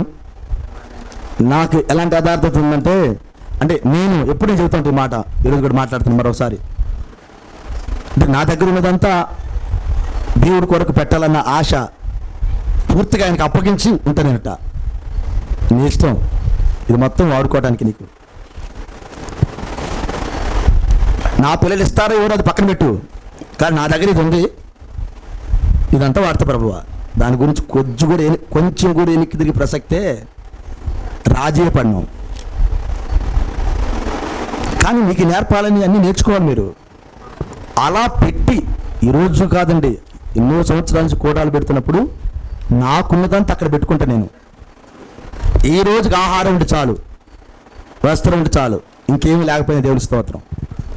అట్లా ఆలోచనతో ప్రభు ముందు పెట్టుకుంటూ వచ్చాం. అట్లా ఎన్నో కూటాలు చేశాం. ఎంతోమంది దైవ సేవకుల్ని పిలిపించి మీకు స్వరం వినిపించాం. ఎందుకు తెలిసిన? ఆ స్వరం వినాలి, ఉజ్జీవింపబడాలి, భక్తులు అవ్వాలి, మీరు విశ్వాస వీరులు అవ్వాలి, గొప్పగా దీవించబడాలి. అది కోరిక. విన్నారు, వినలేదని నేను అనట్లేదు. విన్నారు మీరు, బలపడ్డారు మీరు, దీవించబడ్డారు మీరు. ఇంకా వెళ్ళాలి. ఇంకా ఎలా అంటే ప్రతి పట్టణానికి ఈ వర్తమానం తీసుకెళ్ళాలి. ఈ యెహోషువ చేసిన పని అది చాలా బాగా నచ్చింది నాకు ఆ మాట. ప్రతి పట్టణానికి ఆ బోధకుల మొత్తాన్ని పంపించి ప్రతి పట్టణం తిరగండి, యెహోవా ధర్మశాస్త్రం మీదని చెప్పండి అని వాళ్ళంతా వెళ్ళి పట్టణాలకు వెళ్తే ఏం జరిగింది తెలిసిన? ఆశీర్వాదం ఏం వచ్చిందో తెలిసిన? కృపగలుగును గాక. అద్భుతమైన మాట అది. వాళ్ళు పట్టణాలన్నీ తిరిగారు, పట్టణాలు మొత్తం తిరిగారు, వెళ్ళి సువార్త ప్రకటించారు, ధర్మశాస్త్రం గురించి మాట్లాడారు. ఈరోజు మనం వెళ్తే ఎంత బాగుంది అయ్యా. ఖాళీగా ఉండుకోవడం మీ ఊర్లో ప్రతి ఒక్కరికి వెళ్ళి పత్రిక సాక్ష్యం చెప్పు, దేవుని పరిచయం చేయి. మెరగాయల గోత్రం కూడా చెప్పొచ్చు, వాక్యాన్ని కలుపు నెత్తిన గోనితగా మాట్లాడవచ్చు, హల్లెలూయా. నడుస్తూ కూడా మాట్లాడవచ్చు, ఏ పందెం లేదు. సువార్త అనేది గాలి ఎక్కడికి వెళ్ళిద్దో అక్కడికి వెళ్ళిద్ది అంటాడు. ఎట్లా వెళ్ళిద్ది? నువ్వు మాట్లాడితే వెళ్ళిద్ది. హల్లెలూయా. కాబట్టి నువ్వు ఎక్కడికి వెళ్తే అక్కడ మాట్లాడు. జీవం కలిగిన వారు మాట్లాడకుండా ఉండలేరు. కాబట్టి జీవాన్ని పొందుకో. ఎక్కడ కోటాల్లో జీవాన్ని నింపుకో, ఆదివారంలో జీవాన్ని నింపుకో. వెళ్ళి ఇతరులకి జీవాన్ని అందించడానికి చక్కని క్రైస్తవ జీవితాన్ని జీవించు. ముందు సాక్ష్యాన్ని నిలబెట్టుకో. ప్రతి పట్టణానికి నువ్వు వెళ్ళలేకపోయినా, మీ ఊరైనా, మీ ప్రాంతమైనా నువ్వు తిరగగలిగేటట్టు ఉండు. ఆ భారమును ముందు లోపలికి తెచ్చుకో. ప్రభువా, నేను యథార్థంగా ఉన్నాను ప్రభు ఇక్కడ నేను అని నీ మట్టుకు నువ్వు ఆ యథార్థ హృదయంతో అక్కడ ఉండు. ప్రభువుని దీవించుగాక. నిజమేనా? ఏం జరిగిందో చూద్దాం. ఒక మాట చదువుదాం. ఈయన 10వ వచనం, యూదా దేశము చుట్టూ ఉండే దేశముల రాజ్యములన్నిటి మీదకి యెహోవా భయము వచ్చినందున వీళ్ళు బోధించిన తర్వాత ఏమొచ్చిందంటే ఆ చుట్టుపక్కల దేశముల మీదకంట యెహోవా భయము వచ్చినందున వారు యెహోషాపాతుతో యుద్ధము చేయకుండేది. వాహ్! ఆయన ప్రతి పట్టణంలో సువార్త బోధించిన వారు ఏమొచ్చిందంటే ఆ చుట్టుపక్కల ఉన్న దేశాలకు భయం వచ్చిందట. ఒక్కడు కూడా యుద్ధానికి రాలేదట సువార్త ప్రకటించిన తర్వాత. అది రాశాడు. ఒక్కడు కూడా యుద్ధానికి రాదంట. చాలా కాలం క్రితం కోరిక ఉందని నేను చెప్పాను. మీరు నాతో కలిసి ఆ కోరిక తీర్చారు. మీరు సంఘమా, మా సంఘంతో మాట్లాడుతున్నాను, నా సంఘ బిడ్డలతో మాట్లాడుతున్నాను. చుట్టుపక్కల గ్రామాలు మొత్తం తిరిగి సువార్త చెప్పాలని నా కోరిక వచ్చిన కాంచి, నరసరాపేటకు వచ్చిన కాంచి గత 2 సంవత్సరాల క్రితం ఆ కోరికను దేవుడు తీర్చాడు. ఇంచుమించు 1 సంవత్సరం 40 గ్రామాలు, చుట్టుపక్కల గ్రామాలు తిరిగి సువార్త ప్రకటించాం. ప్రతి సోమవారం ఒక గ్రామానికి నాతో పాటు పిల్లలందరూ వచ్చారు. దారికి సామాన్లు ఎత్తుకోవటం, వేగు చూడటం, ముందెళ్ళి ప్రతి పల్లెకి ఇంచుమించు ఒక 40 గ్రామాల దాకా కదా తిరిగామా. 40 గ్రామాలు తిరిగి వచ్చాం ఇంచుమించు. ఇంకా తిరగాల్సినవి కూడా ఉన్నాయి. కానీ కొద్దిగా కోరిక తీరినట్టయింది కొంచెం, కానీ అంత దేర్లా. కానీ ఆ కోరిక అప్పటి నుంచి నా లోపల ఉంది. అయ్యో, నేను తిరగపోతే ఎట్లా, ఆ ఊర్లో వెళ్ళి నా పాదాలు పెట్టకపోతే ఎట్లా, దేవుడు నన్ను అడుగుతాడేమో బాధ ఉండేది. రోజు నేను ఒంటరిగా కూర్చున్నప్పుడు ఆలోచన చేసినప్పుడు నాకు బాధ ఉండేది. అయ్యో, ఈ గ్రామాలు నేను తిరగలేదే, ఈ నరసరాపేట చుట్టూ గ్రామాలు నేను తిరగలేదే అని అన్ని గ్రామాలను తిరగాలని కోరిక ఉండిపోయేది. కానీ దేవుడు ఆ కోరిక తీర్చాడు. ఇంకా ఉంది. హల్లెలూయా. దేవుడు చిత్తమైతే మరలా వెళ్దాం అనుకున్న సమయంలో లాక్డౌన్ పట్టుకుని లాగుతూ ఉంది. ముందుకు బానిట్లా లాక్డౌన్, కత్తి బయటికి తీద్దాం, బోరు ఊద్దామంటే లాక్డౌన్ పట్టుకుని లాగుతూ ఉంది. ఎటు పోతామని కొంచెం సల్లోది లేడు, అందుకే కోటం పెట్టుకున్నాం. హల్లెలూయా. అంతేనా? ఇంక మళ్ళీ ఏం లాక్డౌన్ అంటాడో అని ఈ లోపే పెట్టుకున్నామని ఫిక్స్ చేశాం. మా బాధలు అర్థమైంది మీకు? భయము. పాపడు పిల్లలు కంగారు పడతారు, ముఖాలు కనపట్లేదు, 2-3 నెలలు దాకా ఒకరినొకరు చూసుకునేది లేకపోతుంది. ఆ లైవ్లో వింటం అవుతుంది. ఎట్టున్నాడో ఏందో వాళ్ళు చూడలేదన్న పెద్ద బాధ. వెళ్దామంటే కరోనా. ఒక ఆయన అన్నాడు, ఒక ఇంటికి పోవట్లేదు 3 నెలల నుంచి. అంటే ఈయనకి రోగాలే ఉన్నాయి. ఓకే, పాస్టర్ గారికి బీపీ, షుగర్ మొత్తం ఉన్నాయి, అన్నీ వాళ్ళని. ఏమో ఆడకపోయింది అనుకో, ఆయాసంలో లోపల ఉంది. ఆడకపోయిన తర్వాత కరోనా కొంచెం అమరింది అనుకోట. ముసలోడిని ఏం చేయాలి, నేను పోరాడాలి. అందుకని వెళ్ళకపోతే వాళ్ళకి బాధ. మా పాస్టర్ గారు రావటం లేదు, మా ఇంటికి రావటం లేదు. వాళ్ళకి కరోనా వచ్చే ఏం చెయ్యాలి? కరోనా వాళ్ళని కదలనీయట్లేదు, వీళ్ళని కదలనీయట్లేదు కదా. ఏమో అంటే రోగాలు ఉన్న వాళ్ళకి కరోనా అంటుకుంటున్నా, లోపల రోగాలు బాగున్నాయి అనుకో, కరోనా వెంటనే అతుక్కుపోతానని చెబుతున్నారు పెద్దోళ్ళకి. పెద్దోళ్ళు తిరగొద్దు. అర్థం కావట్లా? 60 సంవత్సరాలు దాడితే పరిస్థితి తీవ్రంగా కుడుతూ అనుకొని అది ఆలోచన చేసినప్పుడు కొంచెం 50 లోపు ఉంచావయ్యా, దేవుని స్తోత్రం, కొంచెం ధైర్యం వెళ్ళటానికి. అందరూ వెళ్ళాల్సింది 60 కాడికి వెళ్ళాల్సిందే, కానీ ఈ కరోనా టైంలో కొంచెం ధైర్యం ఏం లేదు. కాబట్టి సావుకుల యొక్క బాధలు అంత సేటుగా వాళ్ళ యొక్క ఆలోచనలు, సంఘపిల్లలు చక్కగా వర్ధిల్లి వాక్యంలో అనేక మందికి జీవనం అందించినప్పుడు ఆ భయం గ్రామాల్లో ఉండిద్దంటాడు. ఇజ్రాయెల్ దేశం చుట్టుపక్కల దేశాల మొత్తానికి భయం వచ్చిందంట. ఎందుకు వచ్చింది తెలిసిన? వాళ్ళు బోధించిన తర్వాత వచ్చిందన్నాడు. వాడి గురించి, ఈయన గురించి, ఈడి గురించి, వాడి గురించి చెప్పుకోకుండా ఏంది ఉదయాన్నే లేచి ఏదో కూరెళ్ళి కరపత్రాలు పంచి ఏమంటారు, ఎవరికో ఒకరికి వర్తమానం చెప్పి, లేలుయా చాలా వర్తమానం ఎడ చెప్పని తెలిసిన, ఎవడు మమ్మల్ని చేర్చుకోవాలా, ఎవడు చేర్చుకోవట్లా. ఒక ఊర్లో అయితే మీరు అందరూ వచ్చారుగా, ఆ ఊర్లో అయితే ఏమన్నా తెలిసిన, ఈ ఊర్లో సువార్త అయిపోయిందా, లేని కాదు చెప్పుకోండి, ఎక్కడైనా సువార్త అన్నాడు. ఎట చెప్పాలి సువార్త అనుకున్నాం మేము. అప్పుడు ఇంకో కాలనీ చూసాం అనమాట, ఎస్టీ కాలనీ ఒకటి ఉంది. ఆ ఎస్టీ కాలనీకి వెళ్ళి పెట్టుకుంది అయ్యా అన్నారు. ఇక్కడ సువార్త కూటం పెట్టి ఆ పల్లెలోకి అనౌన్స్ చేయడానికి వెళ్ళాం. దేనికి అనౌన్స్ చేయడానికి వెళ్ళాం. అది మేరకపుడే నాకు ఊరే ఉంది పక్కన. ఎవరిది? మేరకపుడే. ఒక్కొక్క బజారులో అనౌన్స్ చేస్తున్నట్టు కూటం సాటం రండి అని చెప్పడానికి 6 గంటలకి వెళ్ళాము మేము అక్కడికి. బజారుకి అరగంట కాడికి ప్రసంగం, బజార్కి అరగంట కాడికి ప్రసంగం. ఒక బజార్లో పెట్టిన పక్కనే పాస్టర్ గారు ఇల్లంటే మాకు తెలియదు. కారులో పెట్టుకుని బాక్స్ పెట్టుకున్నాము, నేనేమో ముందు కూర్చున్నాను. ఏంది డ్రైవింగ్ నాదే, ప్రసంగం కూడా నాదే. లేదుగా ఆ ఇంటి పక్కనే పెట్టాము గొంతులో. అది పాస్టర్ గారు ఇల్లు అంటే బాగుంది. లేదుగా అరగంట సేపు ఇంకా మహావేశ గురించి మాట్లాడుతున్నాం అక్కడ. ఆ ఇంట్లో నుంచి బయటికి రాను లోపలికి పోను, బయటికి రాను లోపలికి పోను. కనపడుతుంది అర్థం నుంచి నాకు. బయటకు వస్తున్నాడు, లోపలికి పోతున్నాడు, బయటకు వస్తున్నాడు. నాకేం మైకు ఇంకా ఆపేదానికి సాయం లేదు. ఇక అరగంట సేపు వీళ్ళేమో ఆ దిక్కు నుంచి ఎవరు వస్తారా, ఈ దిక్కు నుంచి ఎవరు వస్తున్నారు, ఇల్లు చూస్తున్నారు వెనకున్నారు పిల్లలు. నాకేం మండుతుంది, ఎందుకంటే ఇక్కడ సువార్త చెప్పొద్దన్నాడు ఆయన. హల్లెలూయా. అందుకని మహావేశ్వరుడు దాని పిల్లలు ఎవరు దంచి పడేస్తా ఉన్నాం అక్కడ. అక్కడి నుంచి మళ్ళా తీసుకెళ్ళి రోడ్డు మీద పెట్టా. ఆ పల్లెనే ఆడొక అరగంట చెప్పాము. ఎవరు వీళ్ళు, పల్లెంతా తిరిగావు, మొత్తం ప్రసంగం చేస్తా. నేర స్థాపనకే చేసాం. దేవుడు దీవించును కాక. హల్లెలూయా. అనేక పల్లెలలో ఇట్లాంటి వాతావరణం. ఇక్కడ పెట్టడానికి లేదయ్యా. అక్కడ ఒక ఆయన అన్నాడు, లేదు బ్రదరు తప్పకుండా వస్తాను బ్రదరు. ఒక ఆయన తప్పకుండా వస్తాను బ్రదరు కూటానికి అన్నాడు. 2 రోజులు కూటం పెడితే 2 రోజులు 10:30 దాకా మాకు ఎదురుగాను కూటం పెట్టింది ఆయన. మరి ఇది తప్పకుండా వస్తానన్నాడు. 2 రోజులు 10:30 దాకా మాకు ఎదురుగాను కూటం పెట్టిండు. కుటుంబ ప్రార్థనని ఒక ఊర్లో. నాకు అర్థం కాలే ఏం చేయాలని. 10:30 ఆపాడు.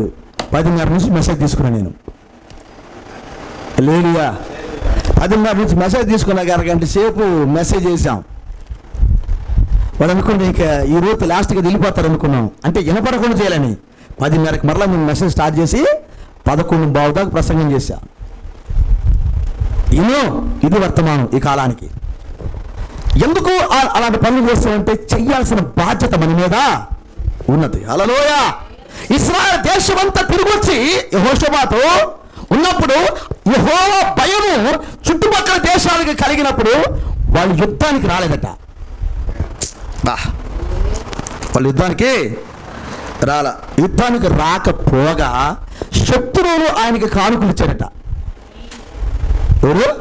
ఫిలిష్తీయుల శత్రువులు కానుకలు ఇచ్చి పొట్టేలను దేవుని బలికి ఏటాట పంపుతూ వచ్చారంట. దేవుడు మనం దీవించుగాక. ఏమయ్యా మరలా నేనేమంటే ఆయన వాళ్ళ పితరుడైన ఎవరు, వాళ్ళ తాత ముత్తాత, ఏ తాత అవుతారో మరి ఆయన, వాళ్ళ తాత దావీదు చేసిన కార్యాలు చేయటానికి పూనుకున్నాడు యెహోషాపాతు. మరి మన తాతలు కూడా ఉన్నారు. ఎవరు? ఆది అపోస్తులు. మనం కూడా తాతలు అనుకుంటూ పోతే ఒక 8 తరాలు వెళ్తుంది మరి వాళ్ళ దగ్గరికి. వాళ్ళు మన తాతలు. వాళ్ళ ఆలోచన ఏదన్నా లోపలికి దిగితే కొంచెం అయ్యా చుట్టుపక్కల ఇళ్ళకన్నా చెబుతాం వర్తమానం. ఎవరికి? దేశాలకు బాగపోయినా ఇళ్ళకన్నా చెబుతాం. హల్లెలూయా. రక్త సంబంధులకని చెబుతాం, స్నేహితులకని చెబుతాం. Praise the lord. ఎన్ని విన్నా ఆ విన్న మాటలు ఉపయోగం లేకపోతే వినే సుఖము. ఎన్ని కూటాలు పెట్టినా, ఎన్ని ఆన్లైన్లు అయినా, ఎంత వర్తమానం చెప్పినా అది ఇతరులకు చెప్పలేనప్పుడు వినేం సుఖము చెప్పండి. ఇతరులకు జీవాన్ని అందించలేనప్పుడు విని ఏమి సుఖం. ప్రభువు మనం దీవించుగాక. అర్థమైందా? కృప కలుగును గాక. ఈ యొక్క మధ్యాహ్న వేళలో ఆ దేవుని పిల్లలకి యెహోషాపాతు రాజుగా ఉన్నప్పుడు తన రాజ్యాన్ని కాపాడుకున్నాడు. రాజ్యంలో ఆరాధన మరలా ప్రారంభం చేశాడు ఆయన. చుట్టుపక్కల దేశాలకి అతని యొక్క కండబలము, గుండె బలం, ధనబలం, సైన్యం కూడా ఆయన దగ్గర ఉంది. మంచి సైన్యం ఉంది ఆయన దగ్గర. ఆ టైంలో ఆ సైన్య బలము కంటే కూడా ఎంతమంది తెలుసా సైన్యము? చదువుతారు ఒకసారి. ఆయన దగ్గర ఆ టైంలో ఉన్న సైన్యము, ఆ సైన్య బలము కంటే కూడా దేవుని బలము గొప్పగా ఉందని తన శత్రువులకు చూపించాడు ఆయన. చాలా ఇష్టమైన మాట అది. ఆయన దగ్గర సైన్యం ఉంది. ఆయన 14వ వాక్యం ఉంది, అద్నా యొద్ద 3 లక్షల మంది పరాక్రమశాలు ఉన్నారు. యెహోషాపాతు దగ్గర ఉన్నారు వీళ్ళు. యెహోనాను అని అతని దగ్గర 2,80,000 మంది సైన్యం ఉంది వీళ్ళ దేశంలోనే. అంటే అతను అధిపతిగా ఉన్నాడు వాళ్ళ మీద. ఓకేనా? ఆ తర్వాత జిక్రి కుమారుడైన యెహోవాకు తాను మనపూర్వకంగా అప్పగించుకున్న అమస్య అతని యొక్క 2 లక్షల మంది పరాక్రమశాలులు ఉన్నారు. తర్వాత బెన్యామీనుడు ఎల్యాద్ అని పరాక్రమశాలి ఒకడున్నాడు. అతని వద్ద వింటిని కేడమును పట్టుకుని వారు 2 లక్షల మంది ఉన్నారు. రెండవవాడు జాబాదు, వీరి వద్ద 1,80,000 మంది యుద్ధ సన్నద్ధులు ఉన్నారు. వీళ్ళంతా యెహోషాపాతు దగ్గర ఉన్నారు. ఇంచుమించు 10 లక్షల పైగా సైనికులు ఆయన చేతిలో ఉన్నారు. కానీ అక్కడ ఏం చెబుతుందంటే ఈ సైనికుల ద్వారా దేవుడు భయం బయటికి పోలా. వర్తమానం మాట్లాడడం ద్వారా ఆ భయం ఇశ్రాయేలు కాదు, చుట్టుపక్కల దేశాలకు అందింది. దేవుడు వాక్యం ప్రకటించడం ద్వారా ఆ భయం వాళ్ళ లోపలికి వెళ్ళిందన్నాడు.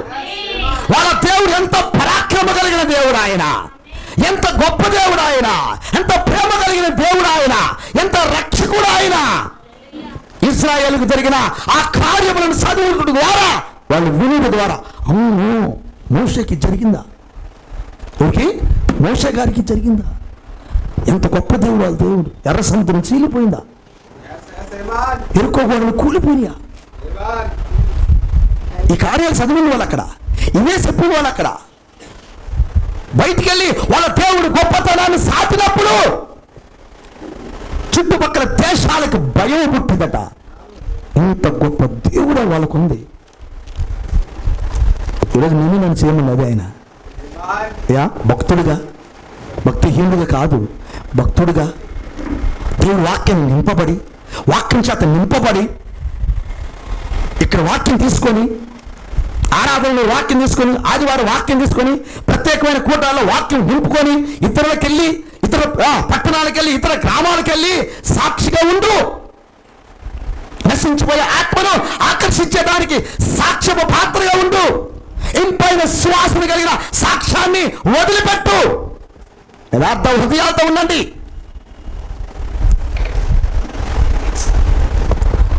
దావీదు లాంటి ఆరాధన మరలా స్టార్ట్ చేయండి.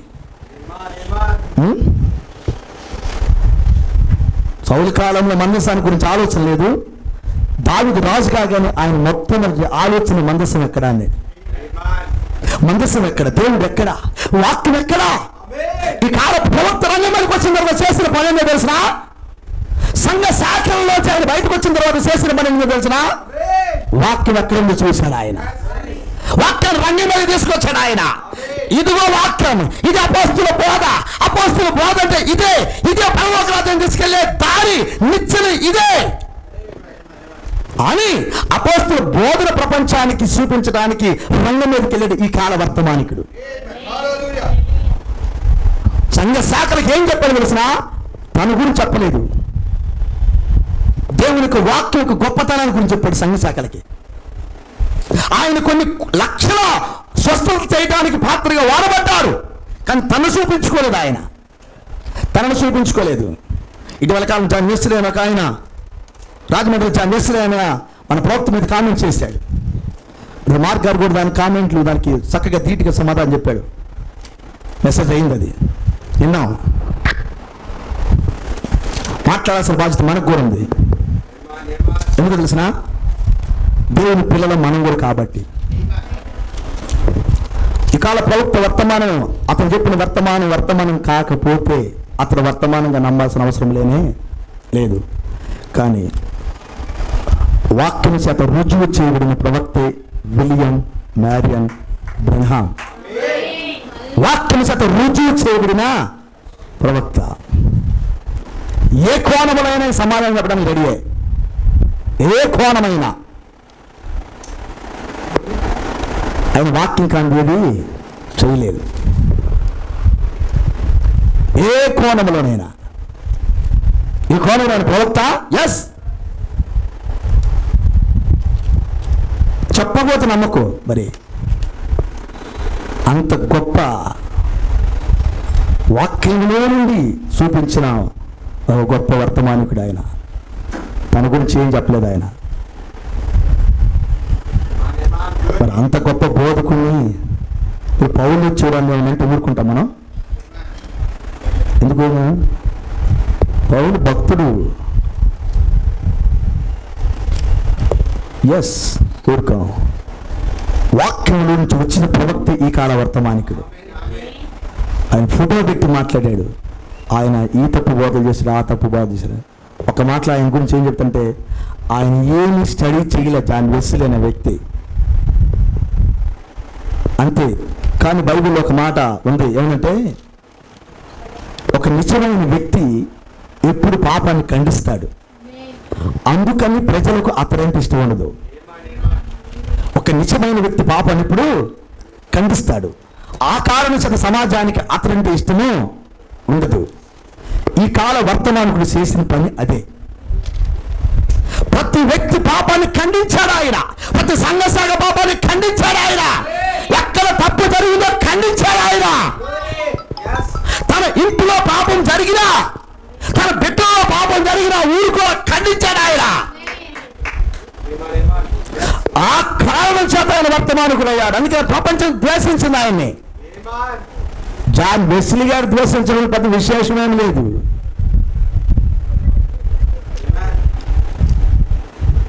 పెద్ద విశేషమేమి లేదు.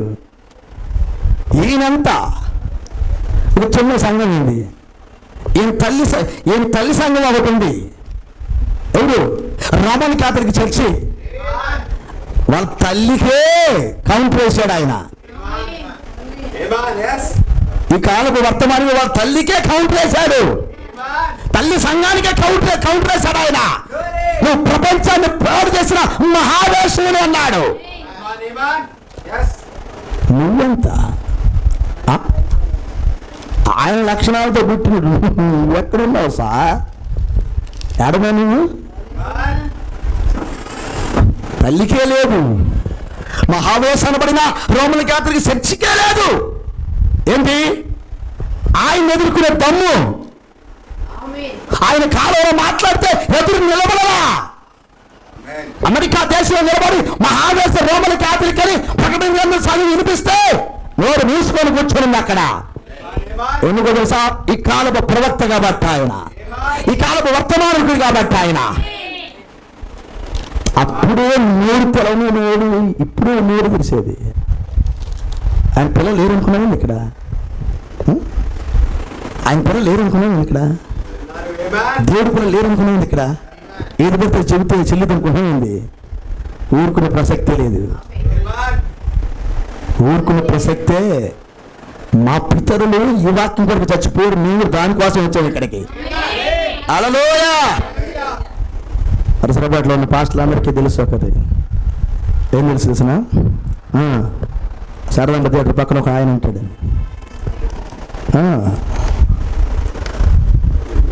కొద్దిగా రోషం కలిగిన వాళ్ళందరికీ కొంత ఐడియా ఉండేది. రారు రారు రారు అంతే. కానీ ఒక రోషం కలిగిన ప్రవక్త విలియం మ్యారియన్ బ్రన్హాం గారు. నేను ఆయన ప్రవక్తని వ్యక్తిగతంగా, ఆయన మన దేవుడు కాదు, మన ప్రశస్త సహోదరుడే. ఎందుకు ఆయన గౌరవిస్తున్నామంటే అంత గొప్ప వర్తమానాన్ని తీసుకొచ్చాడు ఆయన.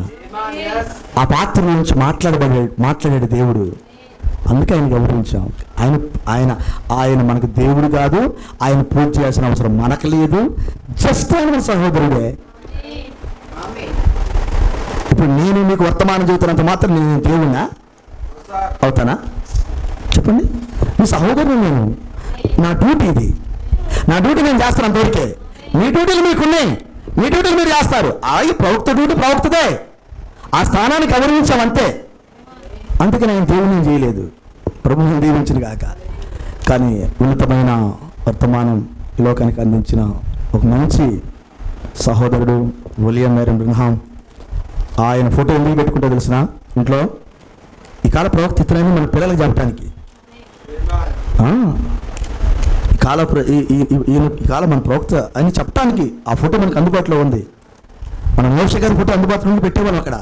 ఈ మోషే గారు సార్ అని చెప్పేవాళ్ళం. ఏలియా గారి ఫోటో అందుబాటులో ఉంది, ఆయన ఫోటో కూడా పెట్టేవాళ్ళం మేము. ఈయన ఏలియా గారికి చెప్పేవాళ్ళం. అయితే ఈ కాలంలో ఈయన ఫోటో మాత్రం అందుబాటులోకి వచ్చింది కాబట్టి పెట్టుకొని మా పిల్లలు చెబుతున్నాం, ఈయన ఈ కాల ప్రవక్త అండి అని చెబుతున్నాం. మా పిల్లలు చెప్పుకున్నాం అంతే. మనలోనికి వాక్యం వచ్చినప్పుడు చుట్టుపక్కల ఉన్న వారికి వాక్య భయం కలిగింది. అది యెహోషాపాతు చేశాడు.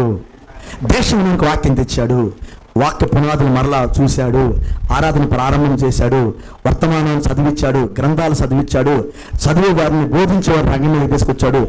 ఈ పని చేయటం ద్వారా చుట్టుపక్కల దేశాల మొత్తానికి భయం కలిగింది. ఈరోజు అదే పని చేద్దాం మనం కూడా. చదమా మన ఇంట్లో ప్రారంభం చేద్దాం. మరలా దావీదు చేసిన మొదటి ఆరాధన మనం కూడా చేద్దాం. దావీదు ప్రార్థన, హల్లెలూయా. చేశాడు దావీదు ప్రార్థన. దావీదు ఉపవాసాలు ఉన్నాడు, దావీదు ప్రార్థన చేశాడు, దావీదు పాటలు పాడాడు, దావీదు మందసం ముందు డ్యాన్స్ చేశాడు, దావీదు మనసాన్ని చూశాడు, మనసాన్ని తెచ్చాడు లోపలికి. ఆయన యథార్థత కొరకు ఓర్చుకున్నాడు, ఆయన ఎన్నో కష్టాలు పడ్డాడు, హల్లెలూయా. ఆయన అభిషేకం పొందిన కానుంచి పట్టాభిషేకం పొందిన దాకా ఎన్ని బాధలు పడ్డాడంటే అన్ని బాధలు పడ్డాడు, కానీ వ్యతిరేకంగా జీవించలా, వాక్యం కొరకే పోరాడు. అలాంటి కృప దేవుడు మనకు దయచేయను గాక. ఓ దేవుడు ఈ మాట మన కొరకు దీవించును గాక. ఒక చిన్న ప్రార్థన చేస్తాను నేను, ఒక చిన్న ప్రార్థన. నమ్మదగిన యేసయ్యా స్తుతి స్తోత్రములు. యెహోషాపాతు అనే నాయన ఒక రాజు, మీ యొక్క రాజు ప్రభువా, ఆసా కుమారుడు యెహోషాపాతు యొక్క దినాలను జ్ఞాపకం చేసుకుని కృపించావు. నా దేశానికి అవసరమైనది, నాకు బలం ఇచ్చేది, నాకు అన్నిటిని సమకూర్చేది నా బలము కాదు. 10 లక్షల మంది పైగా సైన్యం నా యొద్ద ఉన్నారు, వాళ్ళు నాకు బలాన్ని ఇవ్వలేదు. నేను నా పితరుడైన దావీదు చేసిన ఆ ప్రారంభ దినముల ఆరాధన మరలా నేను ప్రారంభం చేశాను, గ్రంథాలను మరలా తీసుకొచ్చాను, ఆ చదివి బోధించే వారిని అందరినీ పిలిచాను, ఆ చదివి బోధించే వారిని ప్రతి పట్టణానికి పంపాను, ప్రకటన చేయించాను. ఓ ప్రతి బిడ్డకు మరలా వాక్యం అర్థమయ్యేటట్టు ప్రకటింపజేశాను. తద్వారా మా దేశానికై కాదు, మా చుట్టుపక్కల దేశాలకు కూడా భయం కలిగింది. ఎవరు నా మీదకి యుద్ధానికి రాలేదు, వారందరూ నాకు పనులు ఇచ్చారు, వారందరూ నాకు బహుమానాలు ఇచ్చారు, నా దేవుడు భయం చేత అని ప్రభువా యెహోషాపాతు సాక్ష్యం ఇచ్చాడు మాకు. మేము కూడా మేమున్న స్థలాలలో, మా గ్రామాలలో, చుట్టుపక్కల ప్రాంతంలో ఈ కాలపు వాక్యాన్ని ఆ రీతిగా మేము కూడా ప్రకటించుతుముగాక, ఆ వాక్యమును మోసుకుని వెళుతుముగాక, ఆ వాక్య పునాదుల కాడికి, ఆ ఆది అపోస్తలుల బోధలో ప్రభు మేము నిలిచి ఉండి నాయన మా వంతుగా మేము ఈ చివరి దినాల్లో నీ స్వార్థ పనిలో ముందుకు వెళుతుముగాక, ఈ స్వార్థను నశించిపోయే ఆత్మలకు ప్రకటించుదుముగాక. ఆ రీతికి మమ్మల్ని దీవించమని, ప్రతి మాట మళ్ళీ ఫలింప చేయమని క్రీస్తు నామములో కోరుచున్నాం తండ్రి, ఆమేన్. ఒక నిమిషాలు ఉండండి. మీరు మన మధ్యలో దైవ సేవకులు ఉన్నారు. వాస్తవానికి ఈరోజు ఆయన చేతనే ప్రసంగం దానికి చెప్పాను మీకు. నేను నా అంశం ముందుకెళ్ళిన తర్వాత ఆయన వచ్చాడు, అందుకోసం నేను కట్ చేయలేకపోయాను దాన్ని. హల్లెలూయా. అందుకని ఫోన్ చేశాను ముందుగానే ఆయన గారికి. నేను అవకాశం దూరంలో ఉన్నాడని అబ్బాయికి చేశాను. కొంచెం లేట్ అయ్యిద్ది అనుకున్నట్టే నేను ప్రారంభం చేశాను. అయినా కొద్ది మాటలు ఆయన కొంచెం మనతో మాట్లాడతాడు, చివరి ప్రార్థన చేస్తాడు. ప్రజలా